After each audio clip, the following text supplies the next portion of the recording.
Ketika anakku, Rina, mendorongku ke dinding dapur dan berteriak, "Astaga, ibu pergi ke panti jompo." Atau, "Ibu tidur bersama kuda di padang rumput." Pilih sekarang. Aku merasa hatiku hancur berkeping-keping. Bukan karena ancamannya, tetapi karena di matanya. Aku hanya melihat kekejaman. Seolah-olah aku adalah perabotan tua yang menghabiskan terlalu banyak tempat. Yang tidak dia ketahui adalah aku telah menyimpan rahasia selama 30 tahun. Sebuah rahasia yang akan mengubah segalanya di antara kami. Dan pada saat itu, aku memutuskan bahwa sudah saatnya menggunakan satu-satunya senjata yang tersisa bagiku, yaitu kebenaran. Namaku Siti. Usiaku 62 tahun. Dan sepanjang hidupku, aku percaya bahwa kasih sayang seorang ibu mampu mengatasi segalanya. Bahwa cukup dengan memberikan segalanya. Berkorban hingga helai rambut terakhir. Agar anak-anak mengakui cinta itu. Namun, hidup mengajarkanku dengan kejam bahwa tidak selalu demikian. Aku membesarkan Rina sendirian sejak dia berusia 5 tahun. Suamiku, Joko, meninggalkan kami tanpa menoleh ke belakang. Hanya menyisakan utang dan sebuah rumah sederhana di pinggiran kota kecil di Jawa. Rumah itu memiliki tanah yang luas dengan beberapa kuda yang dipelihara Joko sebagai hobi. Ketika dia pergi, aku sempat berpikir untuk menjual semuanya. Tetapi Rina sangat menyayangi hewan-hewan itu. Aku melihat matanya berbinar setiap kali dia membelai surai kuda-kuda itu. Dan aku tidak tega mengambilnya darinya. Jadi, aku terus berjuang. Aku bekerja sebagai penjahit di siang hari dan sebagai petugas kebersihan di malam hari. Tanganku menjadi kasar. Punggungku terus-menerus sakit.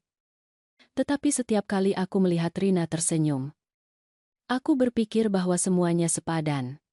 Aku membiayai sekolahnya, pakaiannya, mimpinya. Ketika dia ingin kuliah mengambil jurusan manajemen di ibu kota, aku menjual perhiasan yang ditinggalkan ibuku untuk membayar semester pertama di Jakarta Selatan. Di universitas, dia bertemu Arman, seorang pemuda dari keluarga kaya yang mengambil jurusan yang sama. Sejak awal, aku menyadari bahwa dia memandang kehidupan sederhana kami dengan rasa meremehkan. Ketika dia datang berkunjung untuk pertama kalinya, dia mengerutkan hidung melihat rumah yang sederhana. Kuda-kuda di padang rumput. Cat yang mengelupas dari dinding. Tetapi Rina sedang jatuh cinta. Dan siapalah aku untuk mengganggu kebahagiaan putriku? Mereka menikah 3 tahun kemudian. Dalam sebuah acara yang menghabiskan sisa tabunganku untuk membantu membiayainya. Arman bahkan tidak mengucapkan terima kasih. Dia hanya tersenyum dengan senyum palsu itu dan kembali mengobrol dengan teman-temannya yang elegan.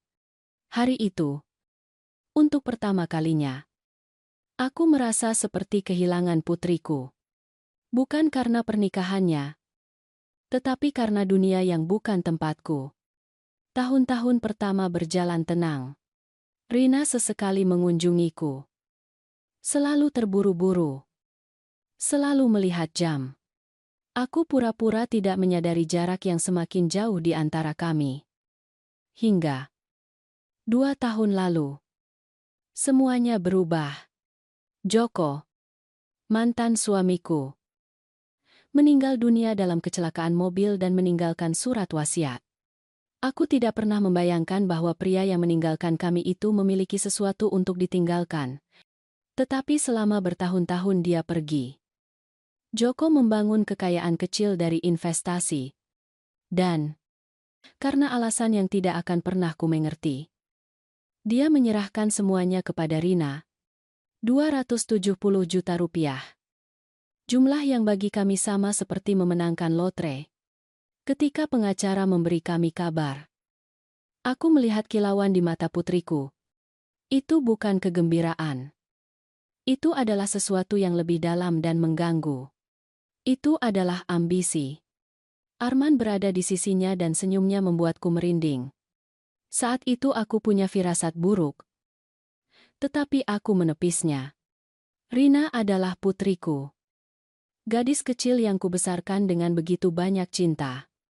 Dia tidak akan pernah memunggungi aku. Betapa kelirunya aku. 3 bulan setelah menerima warisan, Rina dan Arman muncul di rumahku dengan sebuah proposal. Mereka ingin membangun penginapan di tanah itu. Memanfaatkan fakta bahwa daerah tersebut mulai menarik wisatawan yang tertarik pada agrowisata, mereka ingin aku menandatangani beberapa dokumen.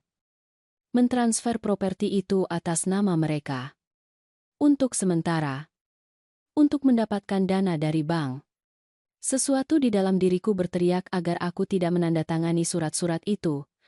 Tetapi Rina memegang tanganku dan berkata dengan suara manis yang meluluhkan hatiku. Ibu, percayalah padaku. Kita akan membangun sesuatu yang indah di sini.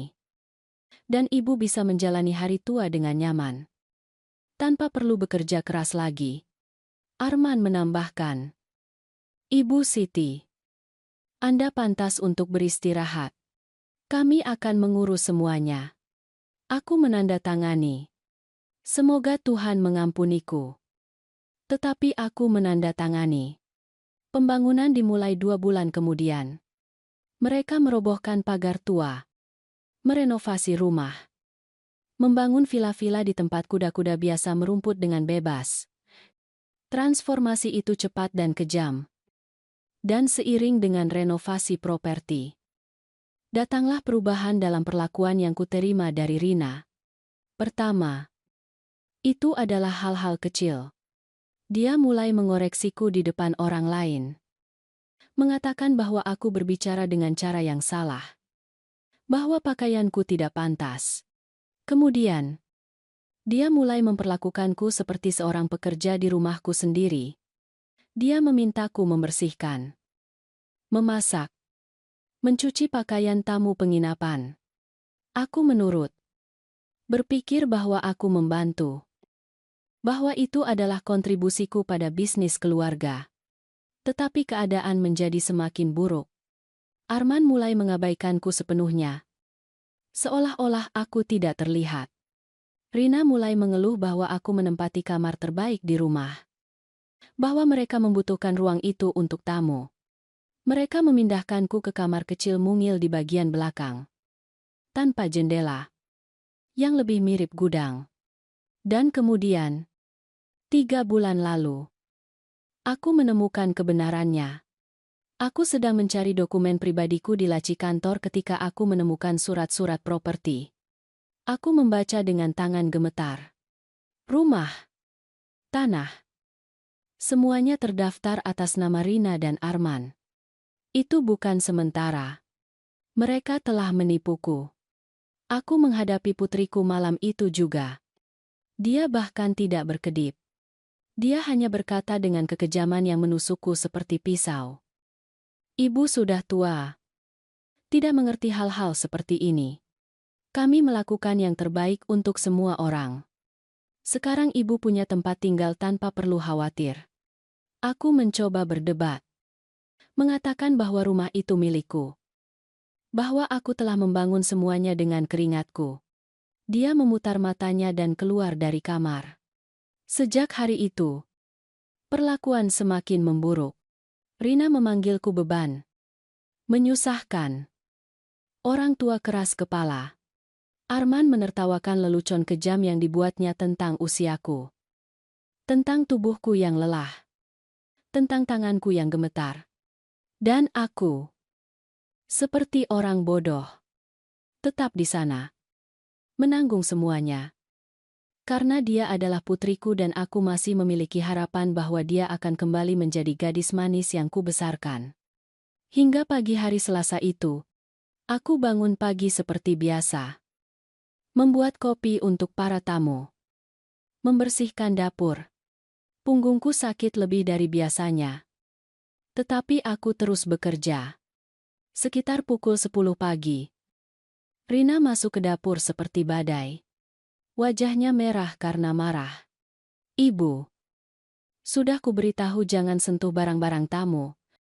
Teriaknya. Aku bingung. Tapi aku hanya membersihkan kamar seperti yang kamu minta? Dia membanting vas bunga. Sebuah vas yang harganya 7 juta rupiah. Lihat, ibu sudah tidak berguna lagi. Aku mencoba menjelaskan bahwa aku tidak memecahkan vas kamar. Bahwa mungkin ada tamu yang menjatuhkannya. Tetapi dia tidak mau mendengarkan. Arman muncul di pintu. Dengan senyum jahat yang mulai kutakuti. Rina. Sayang. Kita sudah membicarakan ini. Katanya dengan tenang. Ibumu semakin tua untuk membantu di sini. Dia lebih banyak menghalangi daripada membantu. Rina mengangguk dan kemudian mengucapkan kata-kata yang mengubah segalanya. Ibu. Kami sudah memutuskan. Ibu akan pindah ke panti jompo yang akan kami bayar. Atau ibu tidur dengan kuda di padang rumput. Ibu pilih. Anam. Nijur. Anam. Junam. Keheningan yang mengikuti sangat memekakan telinga. Aku menatap putriku. Mencari tanda bahwa ini adalah lelucon kejam. Ancaman kosong. Tetapi matanya serius. Bertekad. Dia benar-benar memberiku ultimatum ini. Saat itulah sesuatu di dalam diriku hancur. Bukan hatiku. Yang sudah hancur berkeping-keping berbulan-bulan yang lalu. Itu adalah sesuatu yang berbeda. Itu adalah rasa takut. Kepatuhan. Harapan bodoh bahwa segala sesuatu bisa membaik. Semua itu hilang. Dan di tempatnya muncul kejernihan yang dingin dan sebening kristal. Baiklah. Kataku. Suaraku terdengar lebih tegas dari yang kuduga. Aku akan pergi. Rina tampak terkejut. Mungkin dia berharap aku akan memohon. Menangis. Merendahkan diri lebih jauh. Tetapi sebelum itu, Anan Jalabula. Lanjutku. Aku perlu menelepon. Indaran Juz Anggarnom. Aku naik ke kamar kecilku di belakang. Ruang sempit tanpa jendela tempat aku menghabiskan beberapa bulan terakhir. Tanganku gemetar saat aku mencari di dasar koper tua yang kusimpan di bawah tempat tidur. Di sana, amplop menguning yang kusimpan selama 3 dekade. Di dalamnya, sebuah dokumen yang aku bersumpah hanya akan kugunakan sebagai upaya terakhir. Dan upaya terakhir itu telah tiba. Aku mengambil ponsel lamaku. Yang diejek Rina karena modelnya sudah kuno. Aku menekan nomor yang terukir di ingatanku. Meskipun aku belum pernah menelepon. Jantungku berdebar sangat kencang sehingga aku pikir akan meledak di sana. 3 dering. 4. Kemudian, suara seorang pria menjawab. Kantor Torres dan rekan. Selamat pagi. Selamat pagi. Jawabku. Mencoba mengendalikan suaraku. Saya ingin berbicara dengan Bapak Ahmad. Tolong. Ini tentang kasus Joko. Namerbaskan. Ada jeda di ujung sana. Sebentar. Bu. Aku menunggu. Mendengarkan musik tunggu. Di bawah. Aku mendengar langkah kaki Rina dan Arman. Suara mereka mendiskusikan sesuatu tentang tamu berikutnya. Mereka menjalani hidup mereka seolah-olah aku tidak ada. Seolah-olah aku hanyalah perabotan tua yang harus dibuang. Ibu Siti, suara Bapak Ahmad ramah. Khawatir. Apakah ibu baik-baik saja? Sudah lama saya tidak mendapat kabar. Akan kan patu. Kan. Bapak. Sudah waktunya. Kataku singkat. Saya perlu Bapak melakukan apa yang kita bicarakan 30 tahun lalu. Senyap. Kemudian. Napas yang berat. Apakah ibu benar-benar yakin? Ini tidak bisa ditarik kembali. Saya yakin. Baiklah. Saya akan menyiapkan semuanya. Bisakah ibu datang ke kantor besok jam 10 pagi? Saya akan berada di sana. Arkan balibaskan Kora. Aku menutup telepon dan duduk di tempat tidur untuk waktu yang lama. Memegang amplop di dadaku. Di dalamnya ada kebenaran yang telah kusembunyikan dari Rina seumur hidupnya. Kebenaran tentang ayahnya. Tentang warisan yang dia terima. Tentang kebohongan yang dibangun selama beberapa dekade. Ketika Joko meninggalkan kami, dia tidak hanya lari dari tanggung jawab menjadi suami dan ayah. Dia lari dari kejahatan. Mantan suamiku telah menggelapkan uang dari perusahaan tempat dia bekerja. Jumlah yang cukup besar. Aku mengetahuinya secara tidak sengaja. Beberapa hari sebelum dia menghilang, aku menemukan dokumen tersembunyi di kantornya. Laporan bank dari rekening yang tidak kuketahui. Aku menghadapi Joko malam itu. Dia panik. Mengatakan bahwa dia melakukan itu karena dia ingin memberi kami kehidupan yang lebih baik. Bahwa dia akan mengembalikan uang itu. Tetapi sudah terlambat. Perusahaan telah mengetahuinya. Dan polisi sedang menyelidiki. Dia melarikan diri sebelum ditangkap. Meninggalkanku sendirian dengan seorang anak perempuan kecil dan segunung pertanyaan yang tidak terjawab. Yang tidak pernah diketahui Rina adalah bahwa uang yang diinvestasikan dan dilipat gandakan ayahnya selama bertahun-tahun adalah uang curian. Warisannya berasal dari kejahatan. Dan aku memiliki bukti untuk semuanya.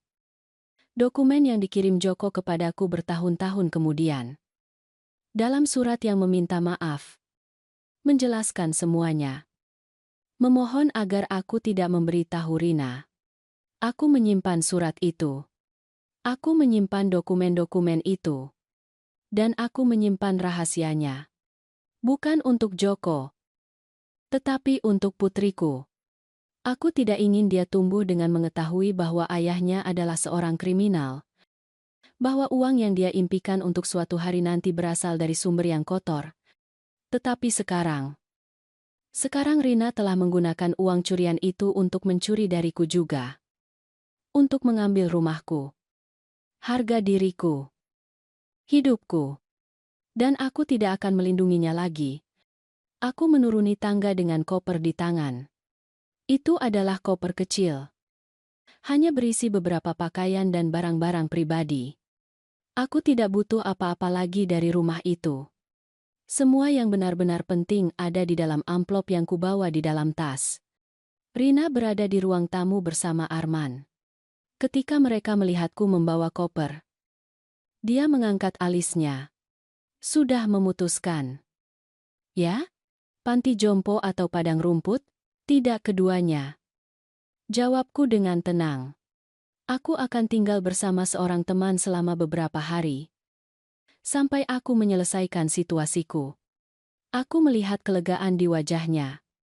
Dia mungkin berpikir bahwa aku menerima nasibku. Pergi dari kehidupan mereka tanpa membuat keributan. Arman tersenyum puas. Keputusan yang bagus. Ibu Siti. Ini yang terbaik untuk semua orang. Aku menatap putriku. Dia menghindari pandanganku. Dan pada saat itu aku merasakan sedikit sakit. Dia masih gadisku. Di suatu tempat di balik topeng kekejaman itu. Tetapi dia adalah seorang gadis yang tidak lagi kukenal. Rina. Kataku lembut.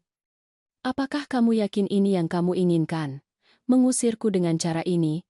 Dia akhirnya menatap mataku. Dan apa yang kulihat di sana memberiku kepastian mutlak bahwa aku melakukan hal yang benar. Tidak ada penyesalan. Tidak ada keraguan. Hanya ketidaksabaran. Bu. Jangan berlebihan. Maksudnya, jangan bikin drama. Ibu akan baik-baik saja. Dan kami juga. Muda. Non-begi. Aku mengangguk. Baiklah. Kalau begitu-begitu. Tetapi aku ingin kamu mengingat saat ini. Karena dalam beberapa hari kamu akan mengerti bahwa pilihan itu memiliki konsekuensi. Iksan dan Dina Malaim. Arman tertawa. Sungguh dramatis. Ibu Siti. Seperti karakter sinetron. Aku tidak menjawab. Aku hanya mengambil koperku dan berjalan keluar pintu. Kuda-kuda meringkik ketika aku lewat. Aku berhenti sejenak. Dan membelai surai bintang. Kuda betina tertua yang sangat disayangi Rina saat kecil. Kuda betina itu menyandarkan moncongnya di tanganku, seolah mengerti bahwa aku akan pergi. Jaga dia, bisikku pada hewan itu. Meskipun dia tidak pantas mendapatkannya. Alama mindai bak, jujas arunya, juga ramanar. Aku berjalan di jalan tanah hingga mencapai jalan raya. Aku menelepon Marcella, teman dekatku selama beberapa dekade, dan menjelaskan situasinya dengan cepat. Dia, tanpa bertanya, mengatakan bahwa aku bisa tinggal di rumahnya selama aku butuhkan. Malam itu, berbaring di kamar tamu rumah Marcella, aku tidak bisa tidur. Aku memikirkan semua yang telah terjadi. Bagaimana aku bisa sampai pada titik ini? Sebagian diriku masih ragu apakah aku melakukan hal yang benar. Tetapi kemudian aku mengingat tatapan Rina, penghinaan yang dingin itu, dan tekadku diperbarui. Pagi berikutnya datang perlahan. Aku bersiap dengan hati-hati. Aku mengenakan pakaian terbaikku. Blus biru yang kujahit sendiri bertahun-tahun yang lalu. Pukul 9:30 aku naik bus ke pusat kota. Kantor Bapak Ahmad berada di gedung tua tetapi terawat baik. Resepsionis langsung mengenaliku. Bahkan setelah bertahun-tahun, dia mengantarku langsung ke ruangannya. Bapak Ahmad tampak lebih tua. Rambutnya sekarang benar-benar putih. Tetapi tatapannya masih sama. Tajam dan baik hati pada saat yang sama. Dia bangkit dan menjabat tanganku dengan erat. Ibu Siti. Saya sangat menyesal. Ibu harus sampai pada titik ini. Saya juga. Pak. Tetapi saya tidak melihat jalan keluar lain. Dia menunjuk ke sebuah kursi dan mengambil map tebal dari Raka. Baiklah. Mari kita tinjau semuanya dari awal. Ketika Joko datang menemui saya, 32 tahun lalu, dia putus asa. Dia mengakui penggelapan uang, menyerahkan semua dokumen kepada saya dan meminta saya untuk menyimpan ini sebagai asuransi jiwa. Asuransi jiwa. Ulangku bingung. Bapak Ahmad mengangguk. Dia takut perusahaan akan mengejar keluarganya. Karena itu, dia membuat dokumen yang mengakui semuanya dan menunjuk ibu sebagai satu-satunya ahli waris yang sah atas aset apapun yang mungkin dia miliki. Idenya adalah melindungi ibu dan Rina dari proses hukum di masa depan. Andarka dan Rina Mbah Karam. Dia membuka map dan mulai menunjukkan dokumen kepadaku. Aku mengenali tulisan tangan Joko di beberapa halaman. Tanda tangan yang disahkan. Saksi. Tetapi apa artinya ini sekarang? Tanyaku. Artinya, Ibu Siti. Secara hukum warisan yang Rina terima seharusnya menjadi milik ibu. Joko menyerahkan semuanya atas nama Rina karena dia pikir itu akan lebih mudah. Tidak terlalu birokratis. Tetapi dokumen ini. Dia menunjuk selembar kertas tertentu. Membatalkan surat wasiatnya. Karena itu dibuat di bawah tekanan. Menyembunyikan asal kriminal uang tersebut. Ananda lain, ama bandarakan, ama sajari, kananadarakan, kepalaku terasa berputar. Jadi uang itu seharusnya jatuh ke tangan ibu. Dan karena putri ibu menggunakan uang itu untuk mendapatkan properti ibu secara curang. Membuat ibu menandatangani dokumen yang menyesatkan. Kita memiliki dasar hukum untuk membalikan semuanya. Aniaru, ini taban, inggonda samundano, anidumu, dia akan kehilangan penginapan. Tanyaku. Merasakan campuran lega dan kesedihan. Bapak Ahmad berhenti sejenak. Belum tentu. Itu tergantung bagaimana ibu ingin melanjutkannya. Kita bisa mengembalikan properti itu atas nama ibu. Membatalkan transfer yang curang itu. Mengenai uang warisan. Secara hukum itu akan menjadi milik ibu. Rina harus mengembalikan apa yang dia habiskan. Alam materi. Tata tartu. Tetapi, dia menatapku dengan serius.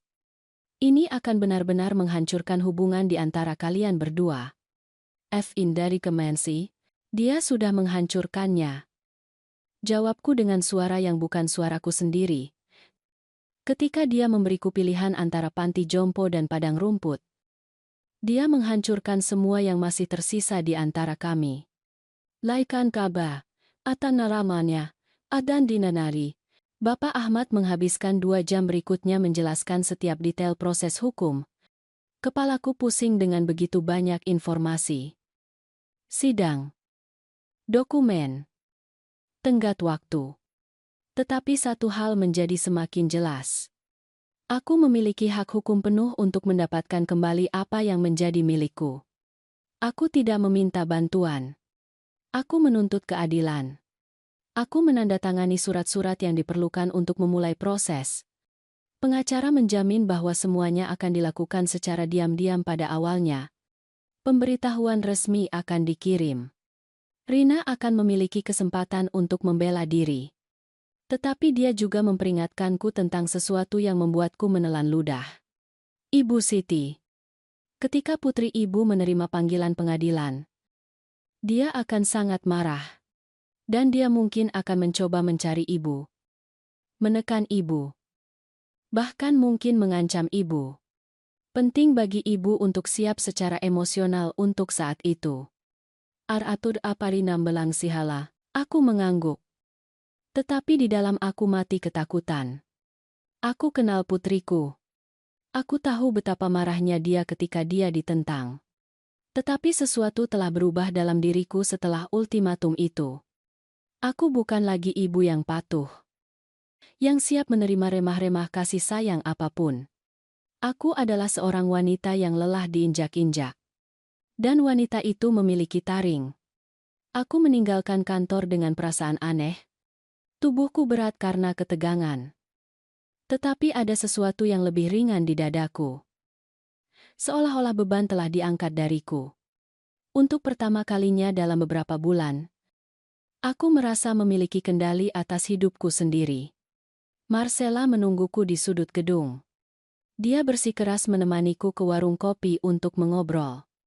Sambil minum teh hangat, aku menceritakan semuanya padanya. Temanku mendengarkan dalam diam.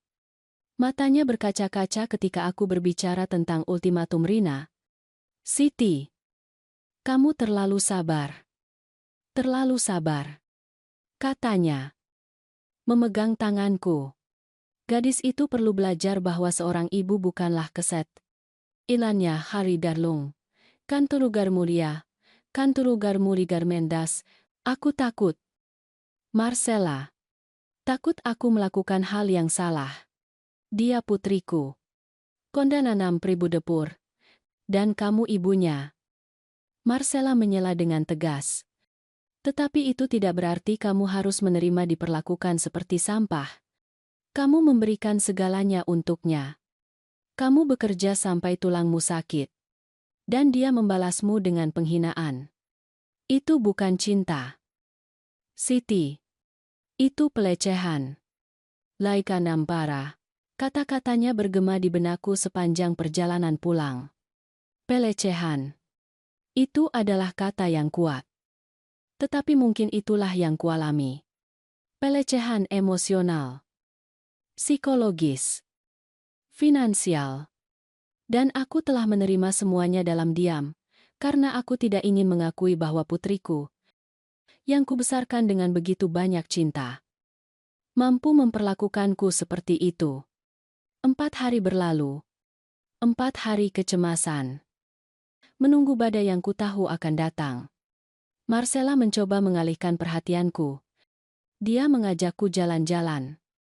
Kami menonton film bersama di malam hari. Tetapi kepalaku selalu tertuju pada penginapan. Membayangkan Rina menerima pemberitahuan pengadilan. Pada pagi hari kelima, ponselku berdering. Itu adalah nomor tak dikenal. Aku menjawab dengan jantung berdebar.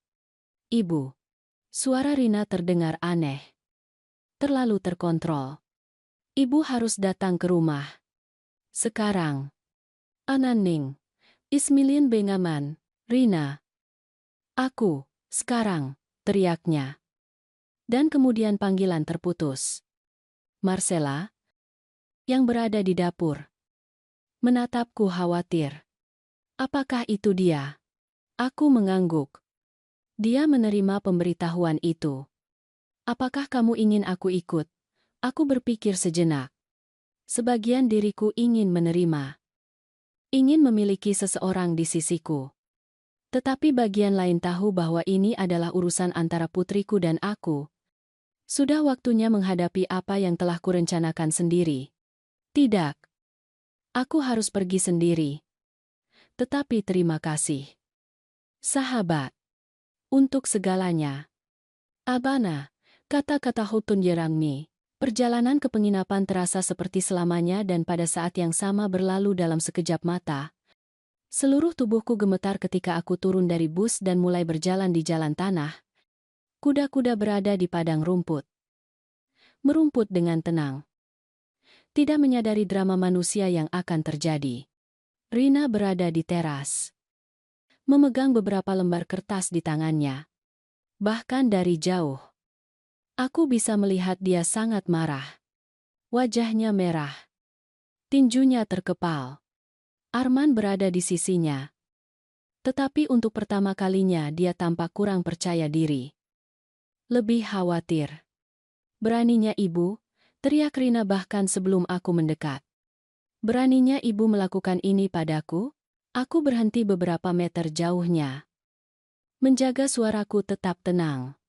Melakukan apa? Rina? Mengambil kembali apa yang menjadi hakku.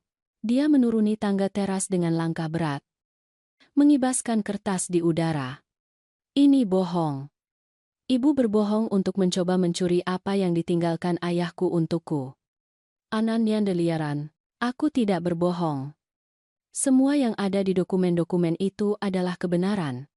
Ayahmu meninggalkan semuanya tertulis. Dengan saksi. Sebelum dia meninggal dunia. Dunka menggala eyo jari laindai. Arman mendekat. Mencoba terlihat mengancam. Ibu Siti. Anda tidak tahu apa yang Anda hadapi. Kami memiliki pengacara yang sangat bagus. Kami akan menghancurkan proses konyol ini. Alahaban Yunanian baru kupria. Aku menatapnya dengan ketenangan yang mengejutkanku. Lakukan apa yang kalian anggap perlu Tetapi kebenaran tidak berubah. Ada nomak, adakah? Uang yang kalian gunakan adalah curian. Dan kalian menipuku untuk mengambil rumahku.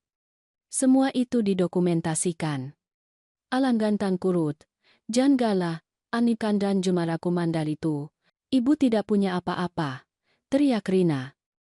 Air mata amarah mengalir di wajahnya. Ibu adalah wanita tua pahit yang tidak menerima bahwa aku sudah dewasa.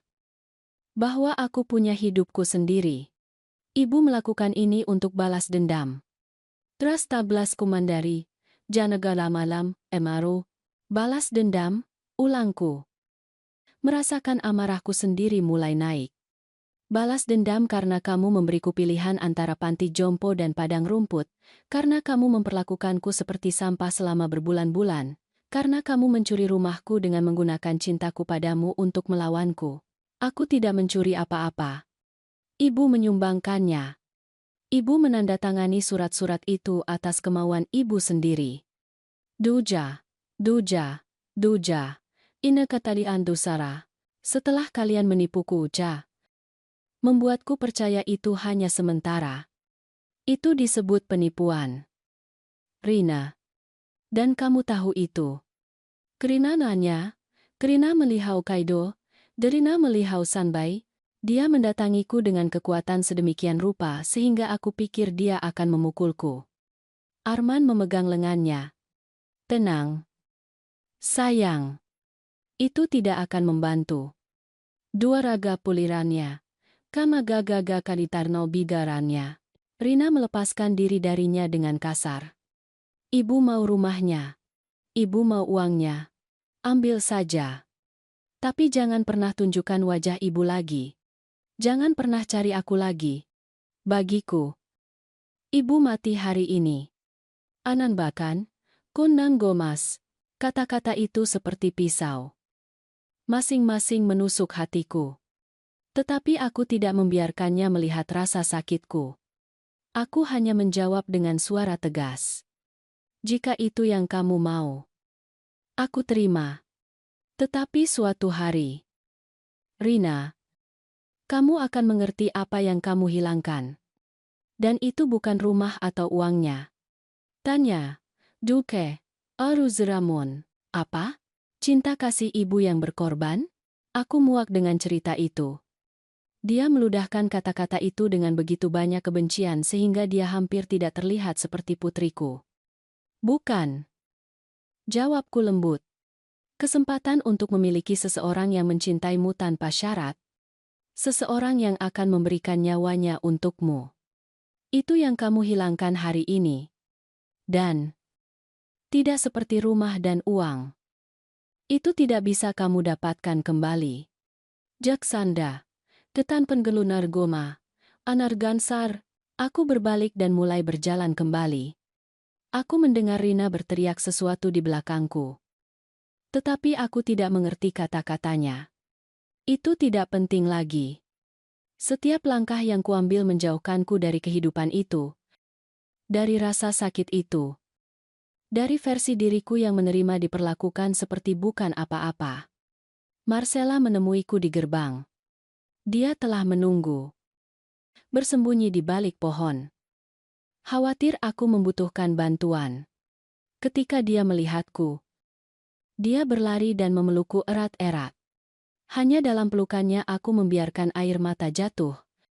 Aku menangis seperti yang tidak kulakukan selama bertahun-tahun. Aku menangis untuk putri yang hilang.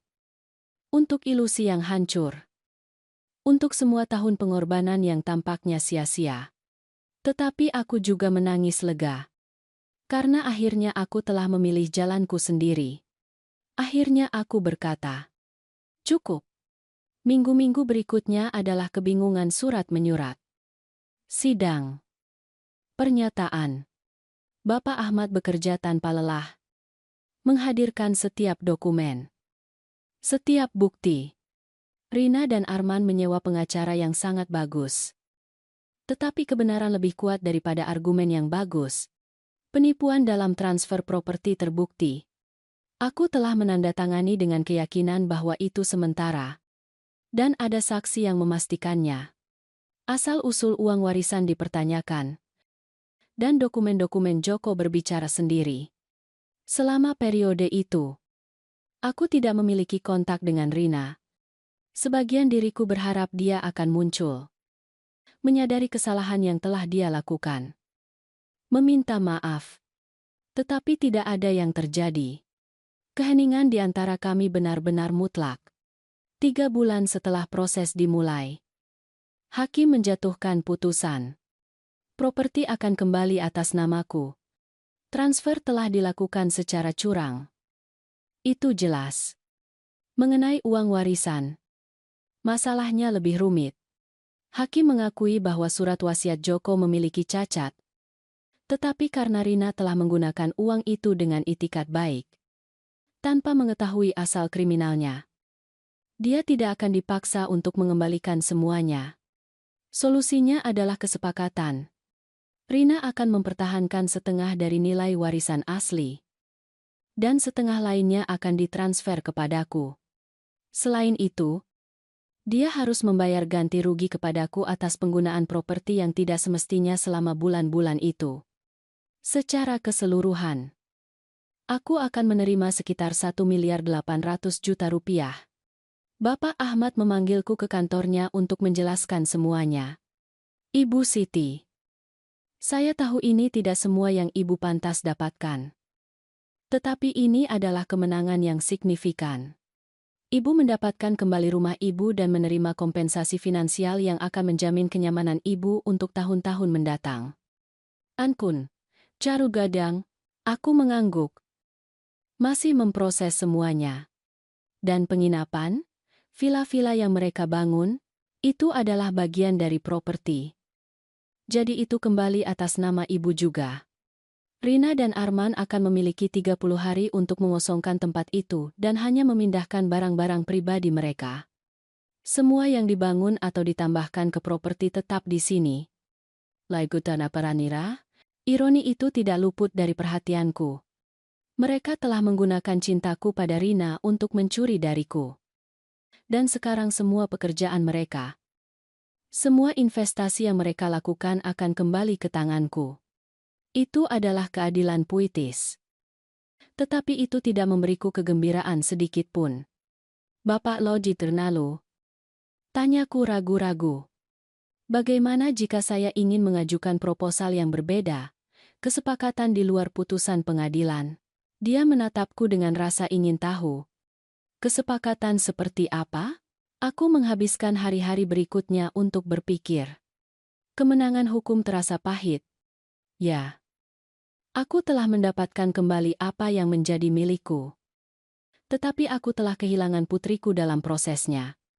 Dan meskipun dia telah melukaiku sangat dalam, meskipun dia telah memperlakukanku dengan kejam, dia tetaplah Rinaku. Gadis kecil yang kugendong di lenganku, yang kuhibur ketika dia mendapat mimpi buruk, yang tersenyum padaku seolah aku adalah seluruh dunianya. Mungkinkah ada cara untuk mencapai keadilan tanpa sepenuhnya menghancurkan apa yang tersisa di antara kami? Marcelalah yang membuatku melihat situasi dari sudut lain. Kami sedang minum jus buah di teras rumahnya ketika dia bertanya, "Siti, apa yang sebenarnya kamu inginkan? Balas dendam atau kedamaian?" "Bukan balas dendam," protesku. "Ini keadilan." Arahayudakunan jutabannya, keta mendokulannya ganya, ilam luka taruh abannya ganya. Aku tahu, sahabat. Tetapi terkadang keadilan dan kedamaian adalah hal yang berbeda. Kamu bisa benar dan tetap tidak bahagia. Kamu bisa memenangkan segalanya dan kehilangan yang paling penting. Ari Luhan deripun namananya. Ari Luhan ya lainari layatara. Tetapi dia memperlakukanku seperti sampah. Marcella. Dia memberiku pilihan antara panti jompo dan padang rumput. Seolah aku seekor binatang. Alamulan, Joe bagai, dan itu mengerikan. Dia setuju. Bahkan tidak termaafkan. Tetapi jawab aku satu hal.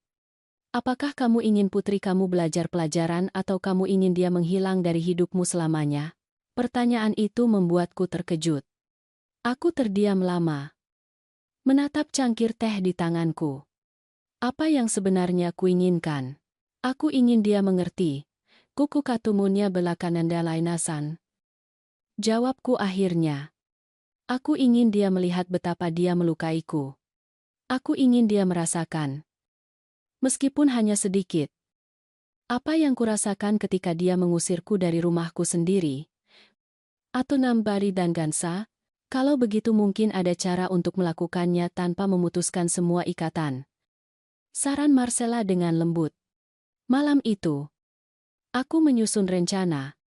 Keesokan harinya, aku menelepon Bapak Ahmad dan menjelaskan apa yang ada di pikiranku. Dia terdiam sejenak. Kemudian dia berkata, "Ibu Siti, hati ibu jauh lebih besar dari yang saya bayangkan. Saya akan menyiapkan dokumen-dokumen itu. Ani, Larihas, Syarihas, Anihas." Seminggu kemudian, Rina dan Arman menerima pemberitahuan baru. Itu bukan pelaksanaan putusan, melainkan proposal penyelesaian. Mereka harus hadir di kantor Bapak Ahmad untuk rapat. Aku tiba di kantor setengah jam sebelum waktu yang disepakati. Jantungku berdebar kencang. Tanganku berkeringat. Bapak Ahmad menyambutku dengan senyum yang menyemangati. "Ibu melakukan hal yang benar. Percayalah pada diri sendiri." Kali purutannya, Lutana Mali, ketika Rina dan Arman memasuki ruangan. Suasana membeku. Putriku menghindari menatapku. Duduk sejauh mungkin. Arman tampak gugup. Terus-menerus bermain dengan tangannya. Pengacara mereka. Seorang pria berjas mahal dengan sikap arogan. mempertahankan ekspresi netral. Bapak Ahmad memulai pertemuan. Bapak dan Ibu, kami di sini karena klien saya ingin mengusulkan kesepakatan yang berbeda dari yang ditentukan oleh putusan pengadilan. Ankan Denamkur, Tutka madepkan percumaannya Tia Unura, pengacara Rina mengangkat alis.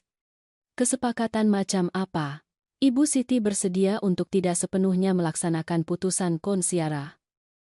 Di bawah kondisi tertentu. Jelas Bapak Ahmad sambil menatapku untuk konfirmasi. Aku mengangguk dan dia melanjutkan. Kondisi pertama. Properti kembali atas nama Ibu Siti. Sesuai dengan yang ditentukan oleh hakim. Ini tidak dapat dinegosiasikan. Anda tualagan bila lilaha. Teribunatahar maragut. Rina akhirnya menatapku. Matanya penuh dengan kemarahan yang tertahan. Tetapi dia tidak mengatakan apa-apa. Kondisi kedua. Alih-alih sepenuhnya mengosongkan properti, Rina dan Arman dapat terus mengelola penginapan. Tetapi sekarang sebagai penyewa yang membayar sewa bulanan yang adil kepada Ibu Siti.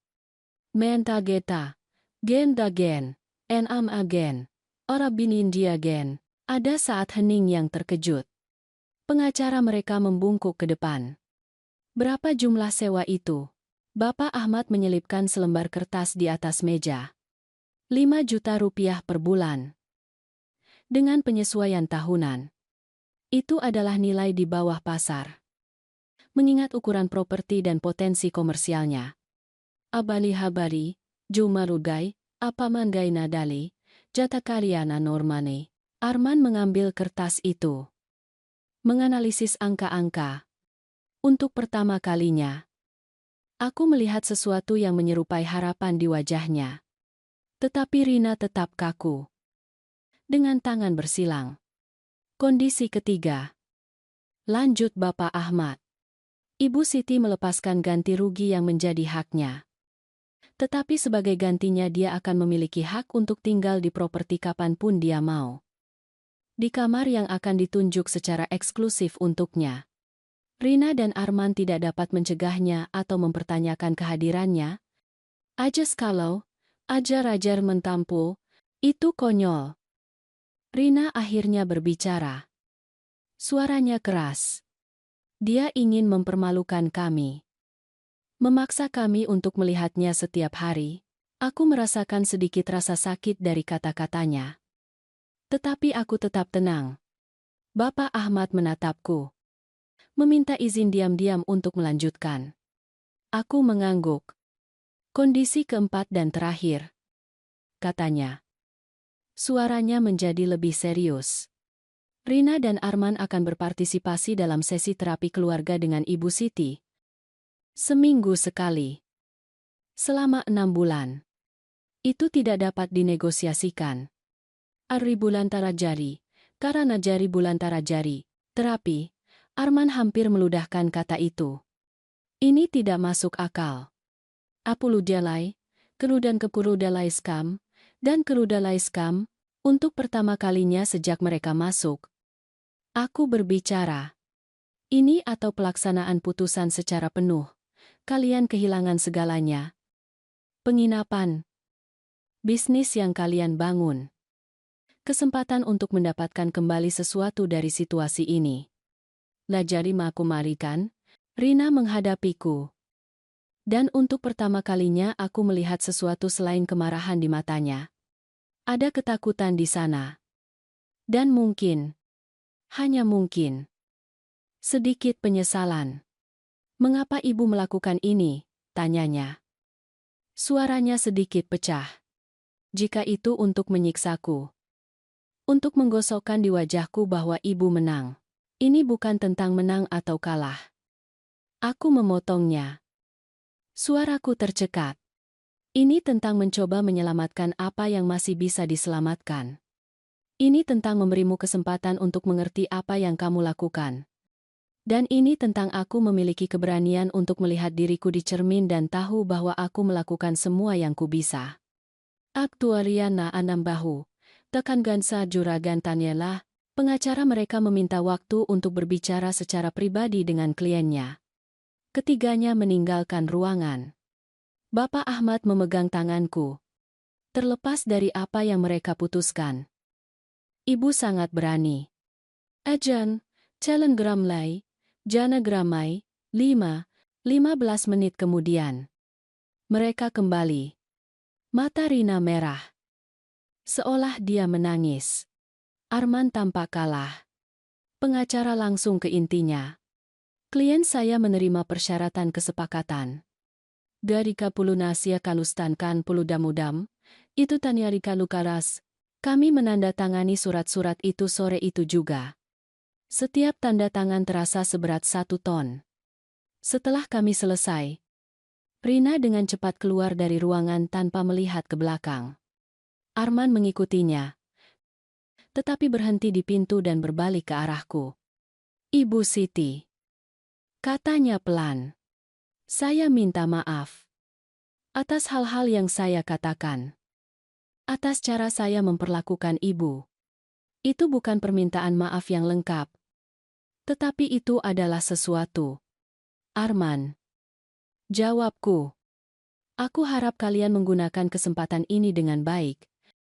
Karena tidak akan ada lagi. Dia mengangguk dan pergi. Aku kembali ke properti pada hari Kamis sore. Marcella bersikeras menemaniku dan aku menerimanya dengan penuh syukur. Aku membutuhkan dukungan moral untuk saat itu. Rumah itu terasa berbeda dan pada saat yang sama persis sama. Villa-villa yang dibangun Rina cantik. Aku harus mengakui. Dia memiliki selera yang bagus. Itu diturunkan dariku. Tetapi bukan villa-villa yang kulihat pertama kali. Mataku langsung tertuju ke padang rumput. Tempat kuda-kuda merumput dengan tenang.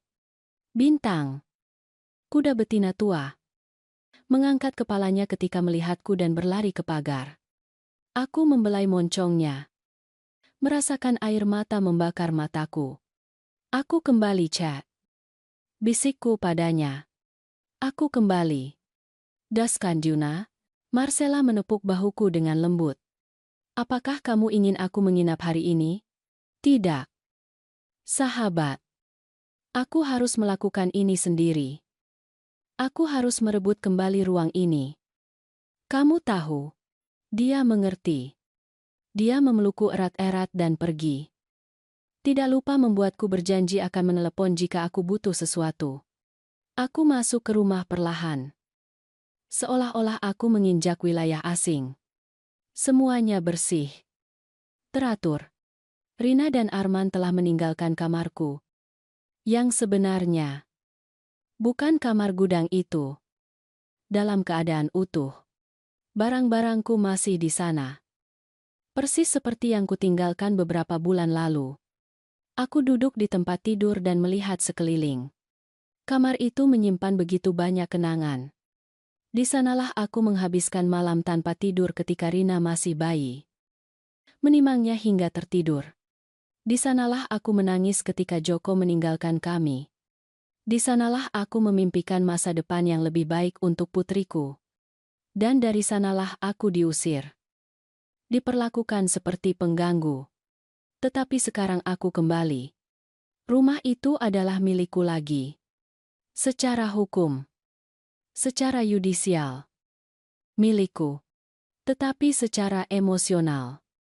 Secara emosional. Itu masih terasa seperti wilayah musuh. Aku menghabiskan sisa hari itu merapikan barang-barangku. Membersihkan. Mencoba membuat ruangan itu terasa seperti milikku lagi. Rina dan Arman tidak muncul. Mereka mungkin berada di salah satu villa. Menghindariku.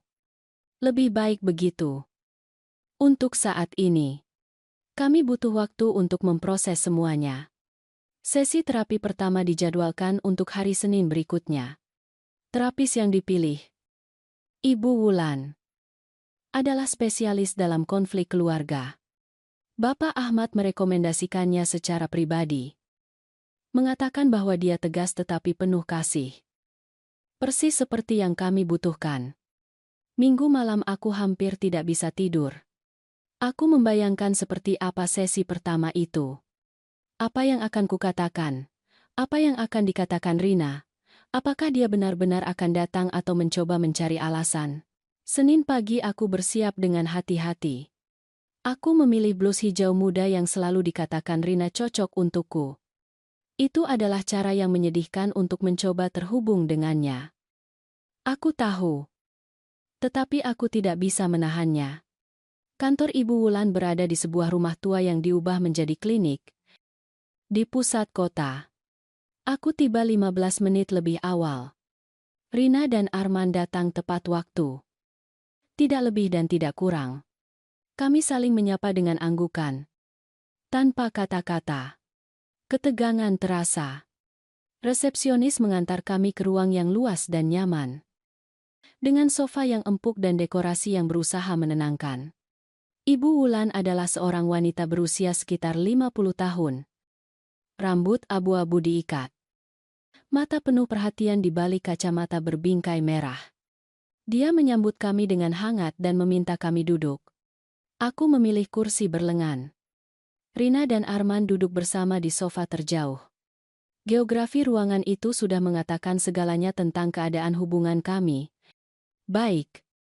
Ibu Wulan memulai dengan suara lembut namun tegas. Saya menghargai kehadiran semua orang Geta. Saya tahu berada di sini bukanlah pilihan yang mudah. Terutama dalam keadaan saat ini. Tetapi fakta bahwa Anda setuju untuk datang sudah merupakan langkah pertama yang penting. Lima kan anjulukan dam arakun. Rina mendengus pelan. Terapis mendengarnya tetapi tidak berkomentar. Hanya melanjutkan. Sesi kita akan mengikuti beberapa aturan dasar. Pertama, setiap orang akan mendapat giliran untuk berbicara. Tanpa interupsi. Kedua, di sini tidak ada penghakiman.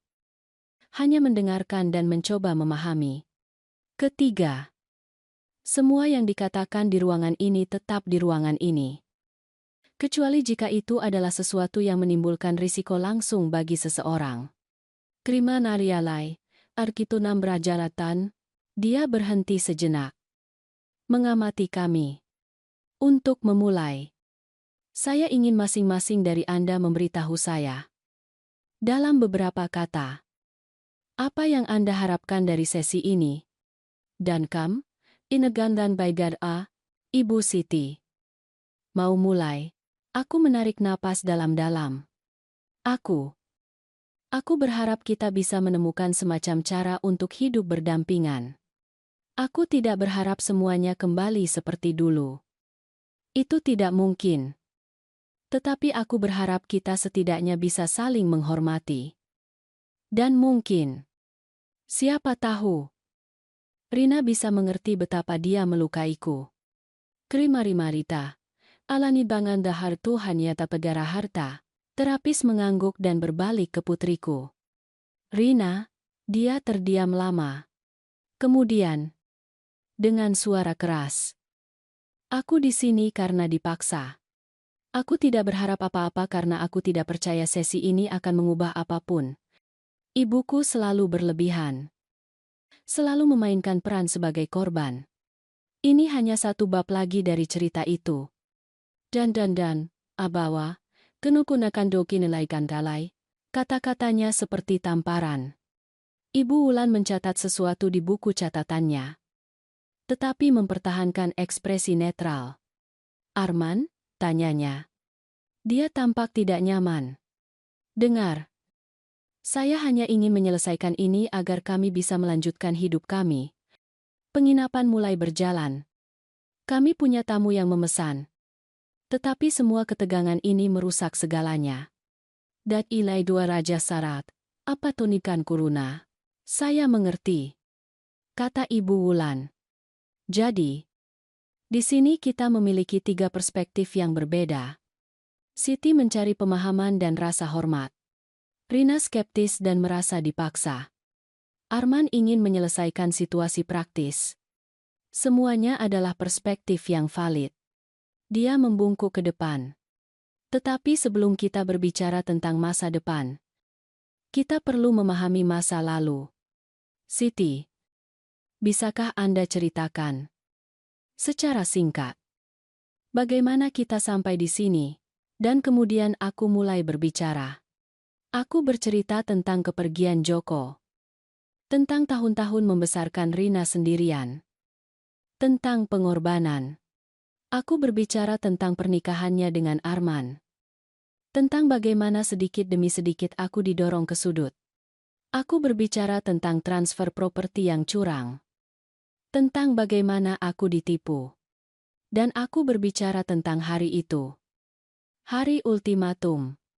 Dia bilang padaku. Suaraku bergetar. Bahwa aku harus memilih antara panti jompo atau tidur bersama kuda di padang rumput. Seolah aku seekor binatang. Seolah 62 tahun hidup. Cinta. Dedikasi. Tidak bernilai apa-apa. Baidu. Delai nama kana. Rina meledak. Ibu memutarbalikkan segalanya. Aku tidak pernah. Rina. Ibu Wulan menyela dengan tegas. Ingat aturannya? Setiap orang berbicara pada gilirannya. Kamu akan mendapat giliranmu. Dari, explanation, argumen. Putriku melipat tangan. Marah. Tetapi diam. Aku melanjutkan. Sekarang dengan air mata mengalir di wajahku. Pada saat itu, ketika dia memberiku pilihan itu, sesuatu mati di dalam diriku. Itu bukan cintaku padanya. Itu tidak pernah mati. Itu adalah harga diriku. Martabatku. Yang telah kubiarkan mati sedikit demi sedikit selama semua bulan penghinaan itu. Dan aku menyadari bahwa aku perlu memilih. Bukan antara panti jompo dan padang rumput. Tetapi antara terus diinjak-injak atau bangkit dan berjuang untuk rasa hormat minimum yang pantas kudapatkan. Alanman, kentara namaku, Anan, kentara nama dan, ketika aku selesai. Keheningan di ruangan itu terasa berat. Ibu Wulan mengulurkan sekotak tisu kepadaku. Aku menyeka air mata. Mencoba mendapatkan kembali ketenangan. Rina. Kata terapis dengan lembut. Giliranmu. Ceritakan versimu. Arang. Junain. Arang. Putriku menarik napas dalam-dalam. Ketika dia mulai berbicara, suaranya dipenuhi amarah. Tetapi ada sesuatu yang lain di sana. Ada rasa sakit juga. Ibuku selalu begitu apustar.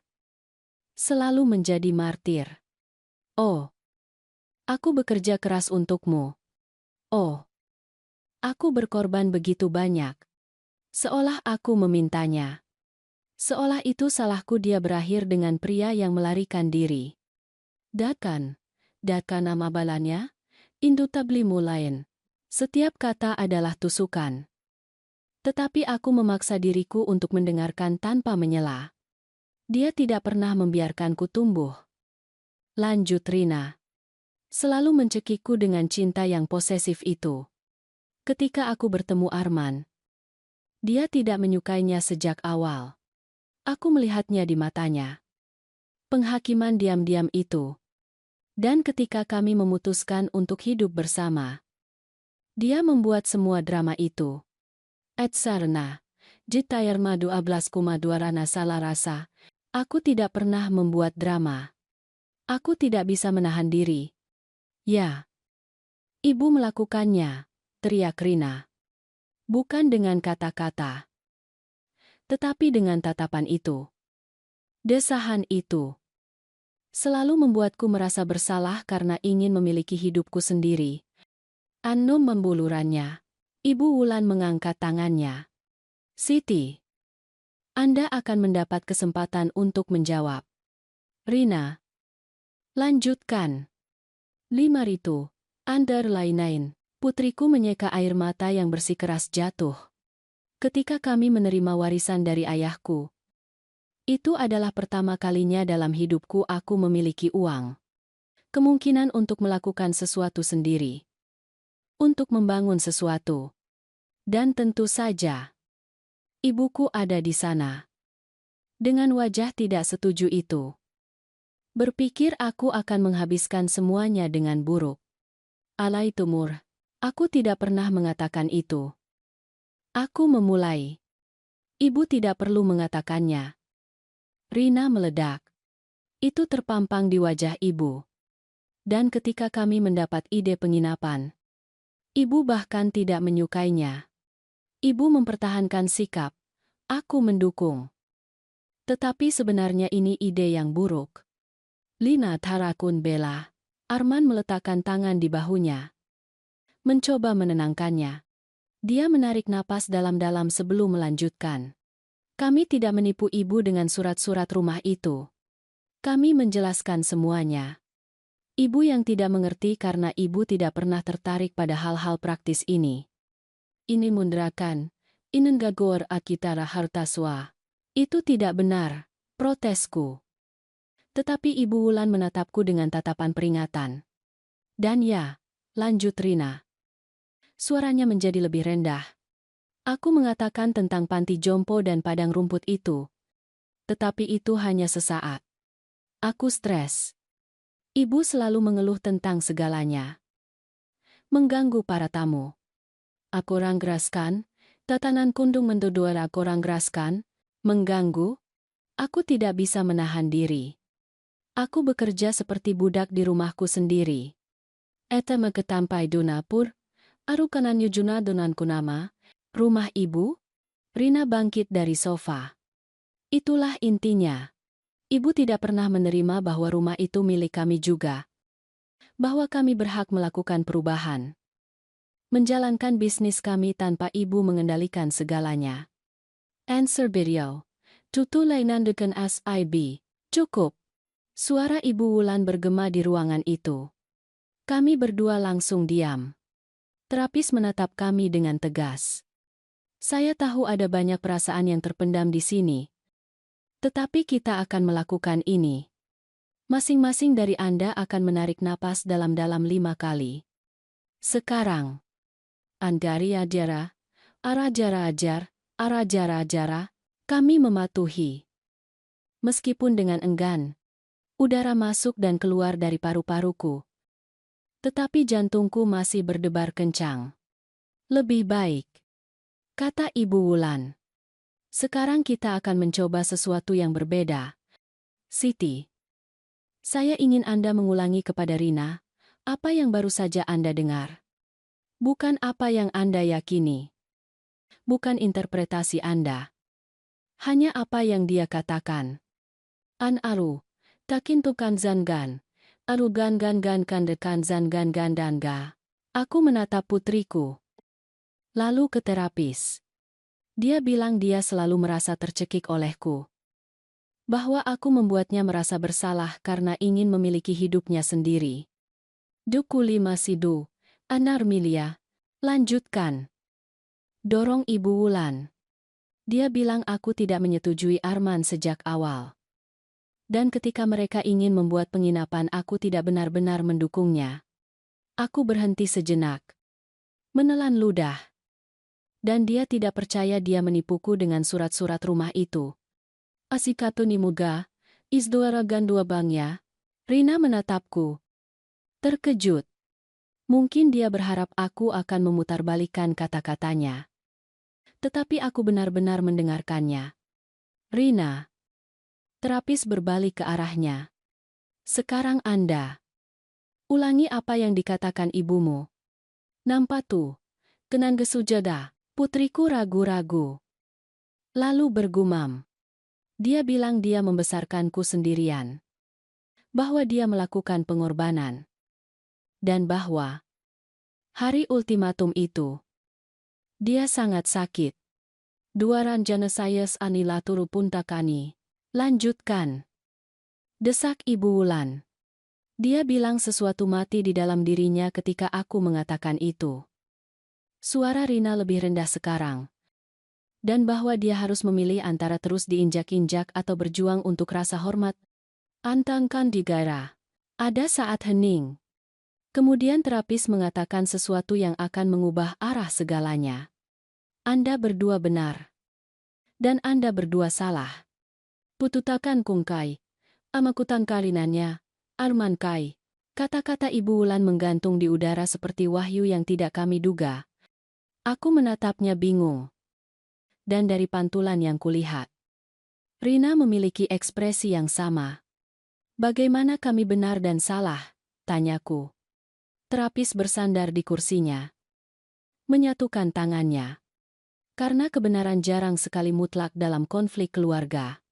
Siti, Anda benar bahwa Anda diperlakukan dengan tidak hormat. Bahwa putri Anda melewati batas yang tidak dapat diterima. Apa yang dia katakan tentang panti jompo dan padang rumput itu kejam. Dan tidak ada konteks yang membenarkan tingkat dehumanisasi itu. Tanti Lusiam, aku merasakan pembenaran yang tidak kuduga. Dan air mata baru mengancam akan jatuh. Tetapi, lanjut Ibu Wulan, berbalik ke arahku. Anda juga perlu mengakui bahwa Anda mungkin mencekik di beberapa saat. Bahwa cinta Anda, betapapun tulusnya, bisa berubah menjadi penjara emosional bagi Rina. Induk sulunya, aku tidak pernah bermaksud. Aku tahu Anda tidak bermaksud. Dia memotongku dengan lembut. Tidak ada ibu yang mencintai yang menginginkan itu. Tetapi niat dan hasil tidak selalu sama. Amatakun, gerunimanya laminasa, kena tujum kumpanara, kemudian dia berbalik ke Rina. Dan Anda, anak muda, benar bahwa Anda berhak untuk tumbuh. Untuk memiliki hidup Anda sendiri. Untuk membuat keputusan Anda. Tetapi Anda sepenuhnya salah dalam cara Anda menanganinya. Alih-alih menetapkan batas yang sehat. Berbicara secara terbuka dengan ibu Anda tentang kebutuhan Anda. Anda membiarkan kebencian tumbuh hingga berubah menjadi kekejaman.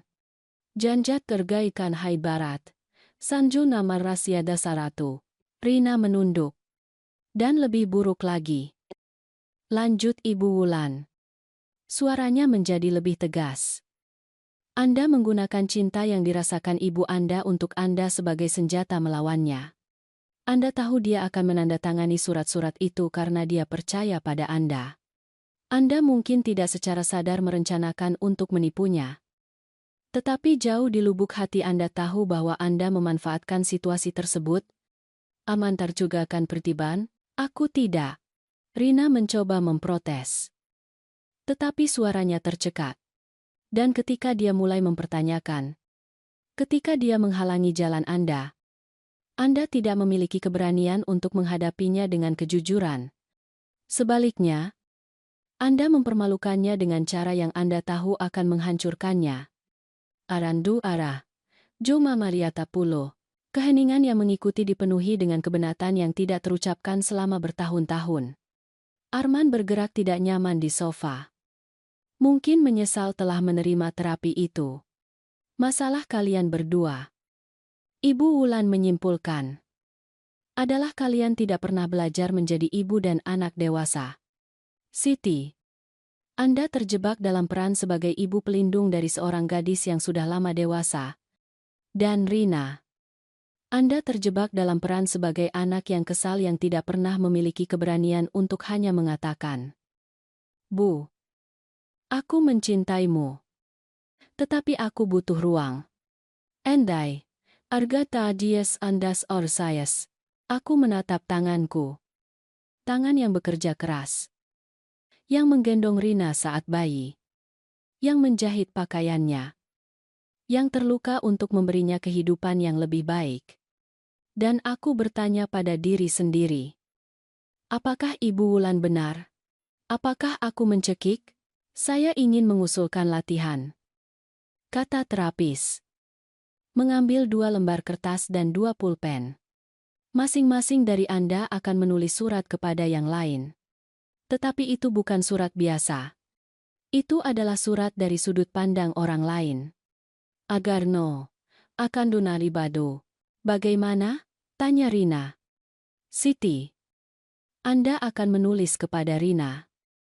Menceritakan bagaimana rasanya tumbuh dengan Anda sebagai seorang ibu. Dan Rina, Anda akan menulis seolah-olah Anda adalah Siti.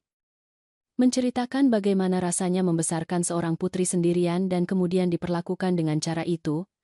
Agan, agatru munagau kutuk Ramadar. Ini konyol. Gumam Rina. Ini tidak nyaman. Ibu Wulan mengoreksi. Yang berbeda dari konyol. Dan Anda punya 15 menit. Anda bisa mulai. Analuga, Emenar, Ondar Goy Jalinda Kontas. Aku mengambil pulpen dengan jari gemetar. Menulis dari sudut pandang Rina, bagaimana aku bisa melakukannya, tetapi aku mulai. Membiarkan kata-kata mengalir tanpa banyak berpikir. Aku tumbuh dengan mengetahui ibuku mencintaiku. Tetapi cinta itu selalu datang dengan beban. Dia berkorban begitu banyak sehingga aku merasa berutang seluruh hidupku padanya. Setiap pilihan yang kubuat terasa seperti pengkhianatan ketika itu bukan yang dia inginkan untukku. Aku mencintainya. Tetapi kadang-kadang aku hanya ingin bebas untuk membuat kesalahan tanpa merasa aku melukainya. Alan banan dikari otiara mundarai krianba. Aku berhenti. Merasakan air mata kembali. Terlalu menyakitkan untuk melihat hal-hal dari perspektifnya. Membayangkan bahwa cintaku bisa menjadi beban.